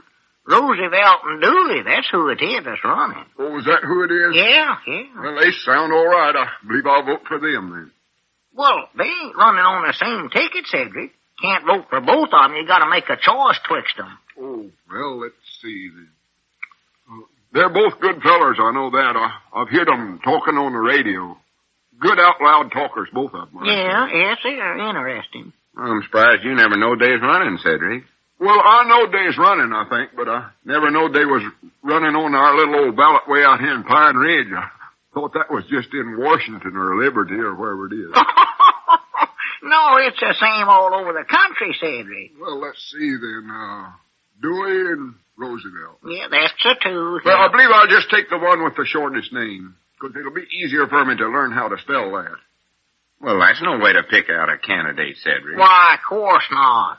Inside, Cedric, you don't need to know how to spell out their names. All you have to do is just go over there and write an X down on the ballot there, the one you pick out. Write an X? Yeah. Oh, I don't need to do that. I know how to write my name. I don't mean your name, Cedric. I mean it when everybody goes to vote, why, they don't write down nobody's name. They just all put an X down. They do. Why, sure. Oh, they don't nobody know how to write? Cedric, you still don't understand. See, the idea is now, over there on that ballot, they got little squares printed right there on the ballot, and you're just supposed to... Don't try to explain it to him now. You'll just get him more mixed up than he is already. I don't believe you could. Cedric, you better get on over to the polls, and they'll help you over there. They'll show you how to make out a ballot. Yeah, that's the thing to do, Cedric. First time and all. Sure. Yes, Mama, I better brush my shoes off again, though, I reckon. You fellers got one of them shoe-shining brushes here in the store? For the land's sake, Cedric, you don't need to shine them shoes again. They look all right. They look fine. Well, long as this is my first time at voting, I don't want to go over there looking shoddy. You don't look shoddy. I don't want the other voters talking about me. Oh, Lord me, Cedric. Nobody ain't gonna talk about you. Fact is, nobody ain't gonna see you if you don't get on over there pretty quick. Yeah. Maybe I ought to call up over there and tell them I'm coming. Sort of get myself a pint meal. You don't need to do that. Long as your name is down on the register, why, they know you're coming. Well, I don't know whether they will or not. See, I ain't never voted before. This is my first time. Yeah, well, we know it's your first time, Cedric. Yeah, for pity's sake, tell us that and get on over there. Yes, Mom. You sure I look all right? Oh, you look wonderful, Cedric, wonderful. I want to look in that looking glass one more time. Cedric, now this is the importance day in my life. Yeah, we know that, Cedric. Well, I think I look all right. You look fine. Here I go, Cedric the voter, boy. Well, running the country, ain't I? Same as. Yeah, you're helping to do it, Cedric, yeah. Just a minute there, Cedric the voter. Take a look at that clock up there. Mom? Oh, my goodness, look at there. Now you did it, Cedric. You went and monkeyed around here till the polls are closed. Closed? Why, sure, you missed right out on voting. That's what you did. I'll be doggone. My first time, too. Oh, me. Oh, me. All dressed up and everything. Yeah. Well, when will I be able to vote again now? Oh, me, it won't be for 4 years now, Cedric. 4 years, huh? That's right. Well, maybe it's just as well anyway. That'll give me a little more time to make up my mind who I'm for. I hate to rush into things.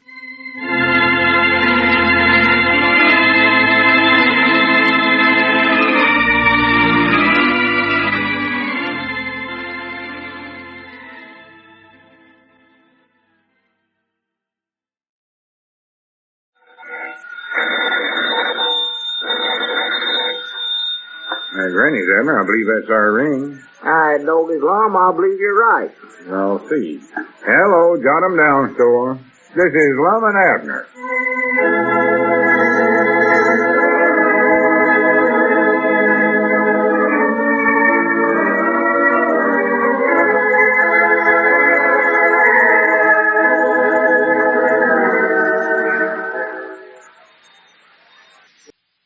And now, let's see what's going on down in Pine Ridge. Well, Miss Emaline Platt is well into her second week as Pine Ridge's school, and Lum has taken a renewed interest in his duties as president of the school board. As we look in on the little community today, we find Lum in the Jot 'em Down store and library. Squire Skimp is just entering. Listen. Oh, howdy, Squire. Come on in. Yeah, thank you, Lum. Good morning, good morning. How's everything with you? Oh, just can't complain, though. What can I do for you today, Squire? Oh, nothing, not a thing. Let's see now. I was supposed to tell you something, too. Oh, yes, Lum, the wife wants you to add a can of salmon to that grocery order she phoned in early this morning. Oh, all right. Large or small can? Oh, I don't know. Generally orders, use your own judgment on it. All right, number 2 size, large. I don't know just how soon we'll get the route, though, Squire. Abner ain't sure yet this morning. Well, he's not ill, I hope. No, I don't so. He ain't generally late, though. Well, I don't believe it's nothing serious, though. Yes, well, I hope not, Lum. I hope not.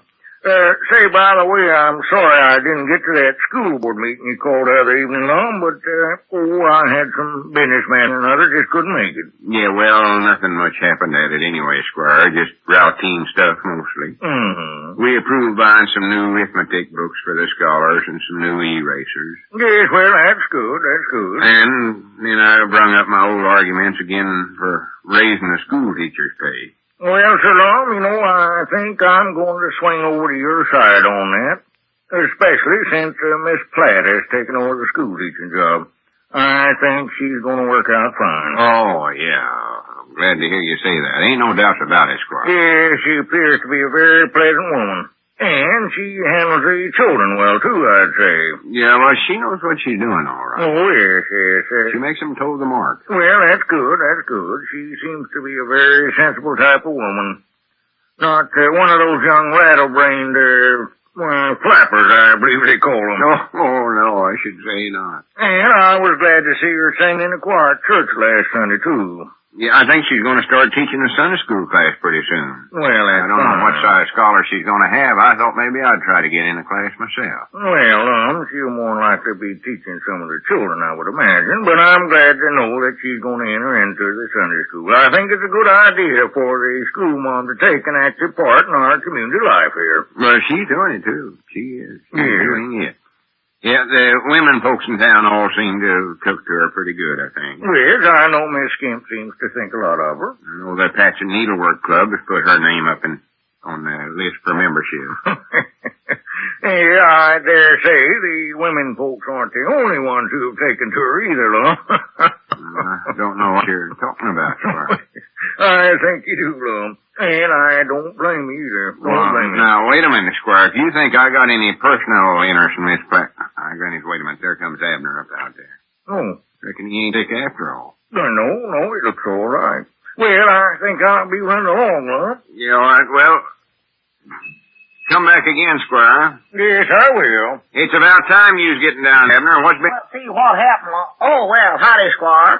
Yes, howdy, Abner. Go on. What was you saying now? Why, nothing. Well, it must have been something. A man can't be this late for no reason at all. Well, I'm just late, that's all. I overslept myself, I think. Oh, well, after this, you watch it. Well, I'm afraid I'll have to say goodbye to you, men. I have an insurance prospect waiting for me over at the office. Yeah, all right, Squire. Tell your woman she'll get her grocery order this afternoon. Yes, fine, Well, so long. So long. So long. Now, Abner, you've got to watch that oversleeping. That's the second time this year you've done that.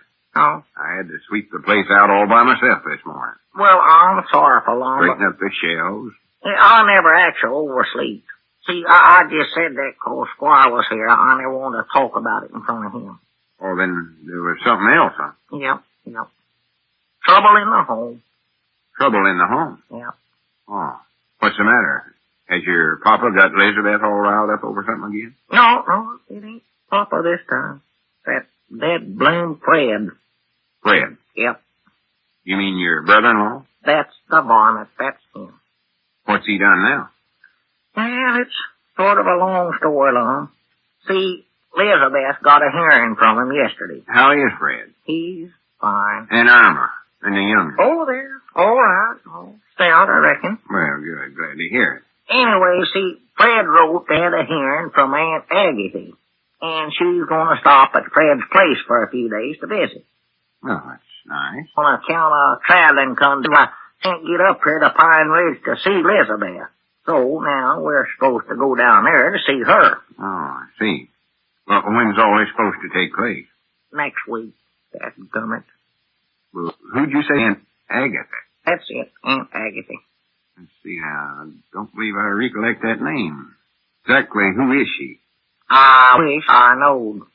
You mean you... Well, I've heard her name a lot, so I never have saw her. Well, she's a relate, though, ain't she? Yeah, I reckon she is. There's a uncle's wife or something, I don't know. And you see, you don't actually... I don't see why you're so anxious.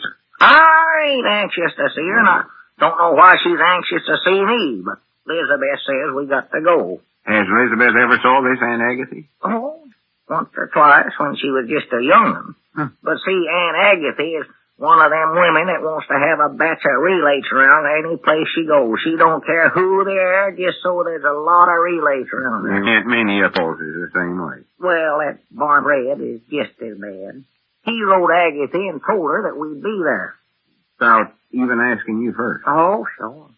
He thinks long as he's Elizabeth's brother, why, he can run her and me both. That's what he thinks. Well, I tell you what I'd do if I was in your place. I'd just send Elizabeth down there by herself. As long as they're all her relates anyway. I tried to suggest that last night and then again this morning, but Elizabeth wouldn't even listen to it. Wouldn't? No, sir.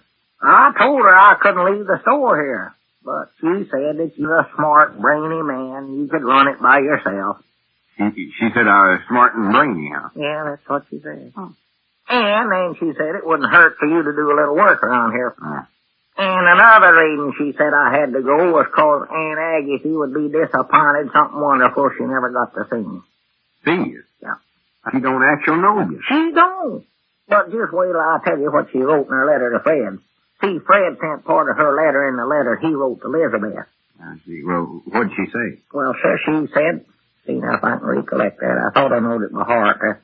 Oh, yeah, she said, and be sure and tell Elizabeth to bring along that sweet little boy she married. Little boy. Them was her exact words. No. All I can say is it ain't Agatha. Big spur. Well, don't laugh, Lum. There ain't nothing funny about this. I'd give anything in the world not to go down there and meet her. Sweet little boy. How come her to ever say a thing like that, Rick? All she's ever saw of me was just a photograph taken when me and Elizabeth got married. Oh, well, no wonder. I saw that photograph. And you do look just like a half-grown git of a boy. Yeah, well, I was younger then. Well, then she ought to have said scared little boy instead of sweet little boy. Now, Lum, just stop that laughing. You don't know what I'm going to have to do. Sitting down there at that fridge for a couple of days trying to think of something to say to somebody I never have saw and hope I never see again. Well, don't go. Don't go, I have to. Elizabeth says I do. Well, that's no reason. You don't have to do everything she tells you to do. I guess not. You ought to stand up for your rights, Abner. If you don't want to go somewhere, don't go. Granny's twice married. I wouldn't let my woman push me around. My dog is you're right, Lum. I ain't gonna let my woman push me around either. That's the way to talk. I'm a man. I ain't no mice. That's the time. Just let me get to that telephone. I'll tell that woman of mine a couple of things or two here. Nobody's pushing Abner Peabody around no place. Well, I now, don't care who let they are. yourself get out of country. Oh, sure, who wears a breeches in my family? Just be careful now. You know how you fly off in the handle. Hello? Who is this? Papa? Well, go tell Elizabeth I want to talk to her right now. Yes, sir. Recollect now, she's just a helpless woman. Now, Don't be I too know hard. what I'm doing. I dog it. I just stood and stood. But hello, Elizabeth? Just keep your jaws closed, 'cause I'm doing all the talking, see? I ain't going down there to your half-witted brother's place and see Aunt Agatha or no other dad-blame relate. You can just make up your mind to that right here now. Uh-oh, that's Don't give me no back talk now. I dog it. I've spoke, and that's that. Goodbye. Grannies, I never thought you had enough nerve to do that, Abner. When I get riled up, I'm a tiger. I'm a dangerous man to have around. I'm rid of myself. They ought to slap a straitjacket on me. Hey, there's the boy. Get right on it. Jump into the phone. Hello, John. I'm door and library. No, this is Lum. How's that? Well, just a minute. Abner, I don't understand. He says Elizabeth is busy packing and ain't come to the phone. Huh? Wait a minute. Was you just standing there talking to nobody? I reckon so. Well, why didn't you wait and talk to Elizabeth? Well, I started out practicing there, Lum, and then I got the feeling so good I just hate to take a chance on her coming to the phone and spoiling it all.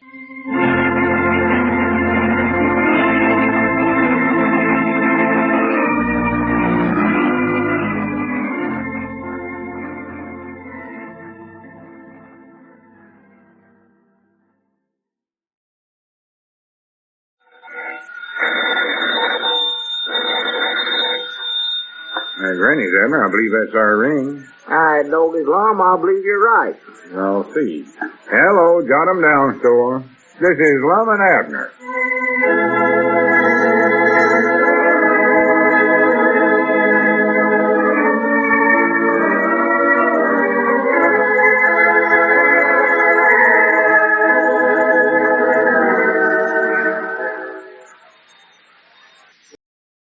Now, let's see what's going on down in Pine Ridge.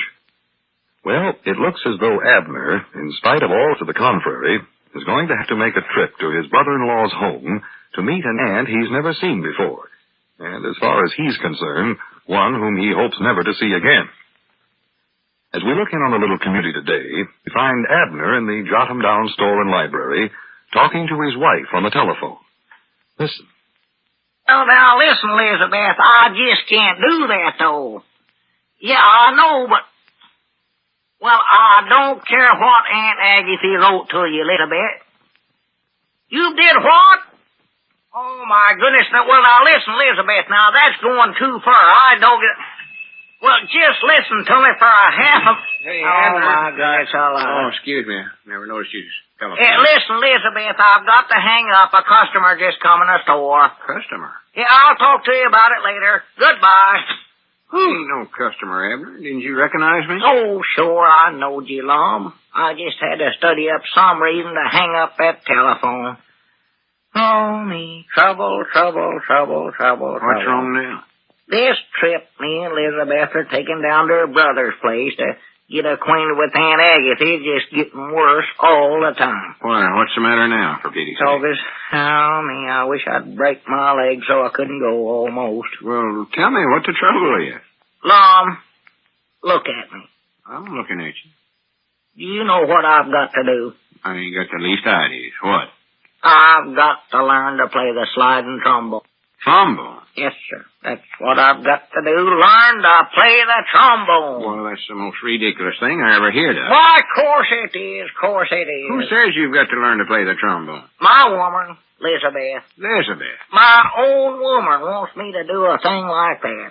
And it's all on account of that Aunt Agatha, too. Relate I never even seen before. Well, she ain't even my relate. She's Elizabeth. Well, what's Aunt Agatha got to do with this playing the trombone? I don't call her this at all. I don't neither. It's just all so mixed up I don't understand it.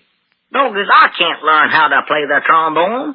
Special not twixt now and the time we leave on the trip. Well, when are you aiming on leaving? Monday morning. Monday morning, huh? Yeah. Aunt Agatha's supposed to get to Fred's place on Tuesday, so Elizabeth wants us to get there one day ahead of her. Let me see. This is Thursday. That gives you about 3.5 days. That's right. No, I don't believe you could learn to play the trombone in that length of time. Leastways, not very good. Why, of course I couldn't. And look at my arms anyway. What's the matter with your arms? Well, look at 'em. They're way yonder too short to play the trombone. Oh, yeah, you might have trouble reaching high C. Why, sure, you got to have at least one long arm to push into that horn clean out there where you have to slide it backwards and forwards. Yeah, you can tell you ain't got natural talents for that music instrument. No. You ain't got a trombone no ways.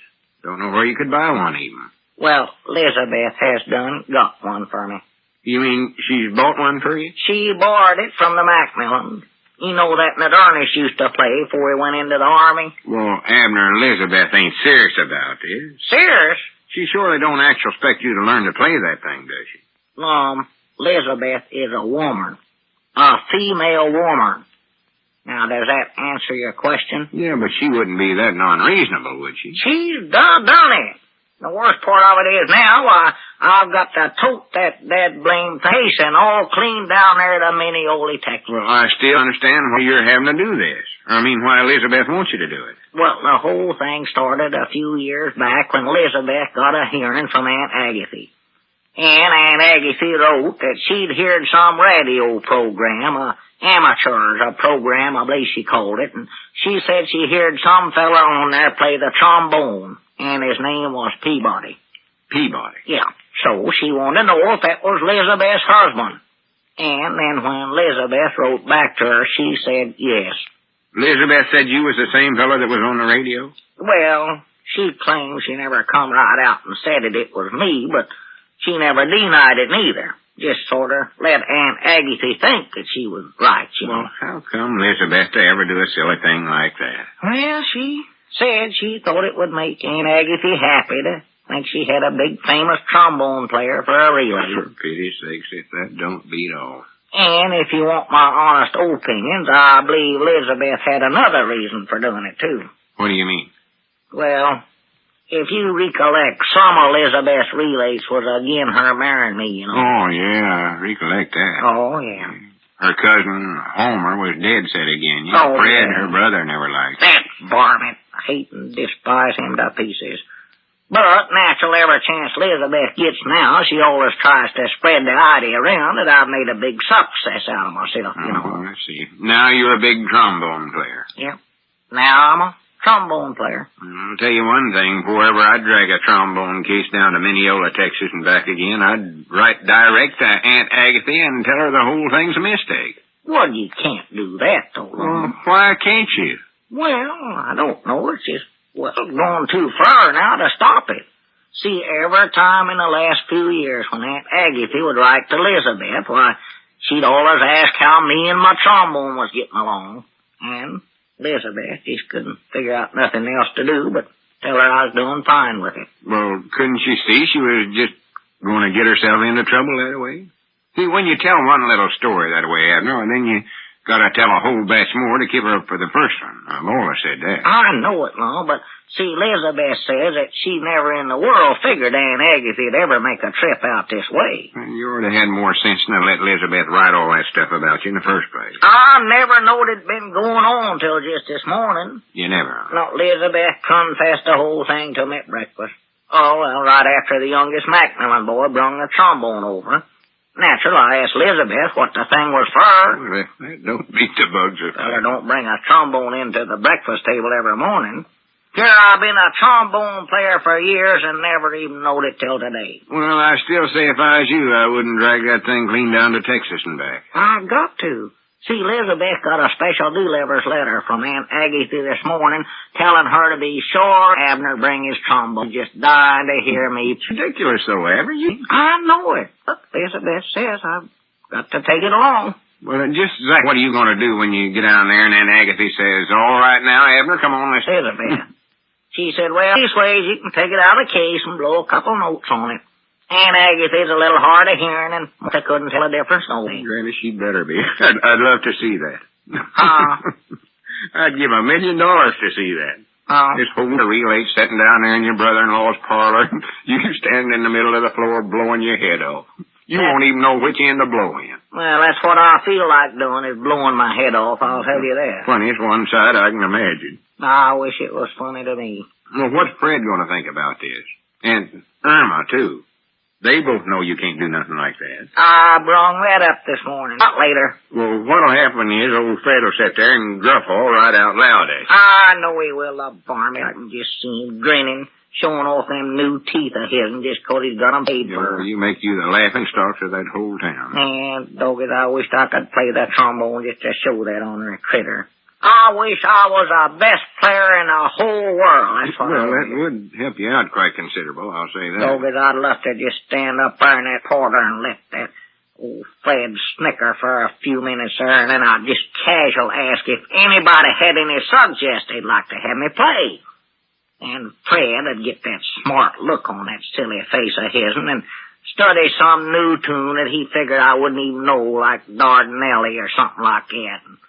So that I'd just smile and make a little bow, pick up my horn. Doggies, I'd blow Dardanelli, just like he ain't never hit it blowed in his whole life. That's what I'd do. That would surprise him, all right. And me too. His eyes would bug out like I chomped on toad frog.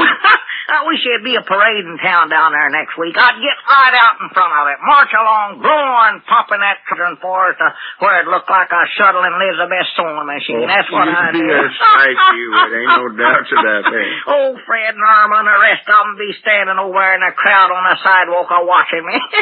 I wish there'd be some big social in town there. I'd play for that. I'd just love to play. Yeah, Abner, you're forgetting. Doggies, wait a minute. I believe I got out of here. Let me get to the telephone. Well, now, wait a minute, Abner. What are you up to now? I don't know why I never thought of this before. Or to be ashamed of myself. Well, who are you calling up there? Here I've been letting opportunities like this slip by for years. Abner, you ain't answered my question. Well, wait a minute. Don't bother me now, Lum. Hello? Is this Sister Simpson? Sister Simpson? This is Abner Peabody. Oh, just fine, thank you. Getting carried away again. Say, Miss Simpson, is it this Friday night that the Patch and Needlework Club is putting on that bazaar? Snapping his cap. Well, I'd like to volunteer for the entertainment. Well, I play the trombone, natural. Oh, me. Why, sure, I'm the best one little old trombone player you ever heard.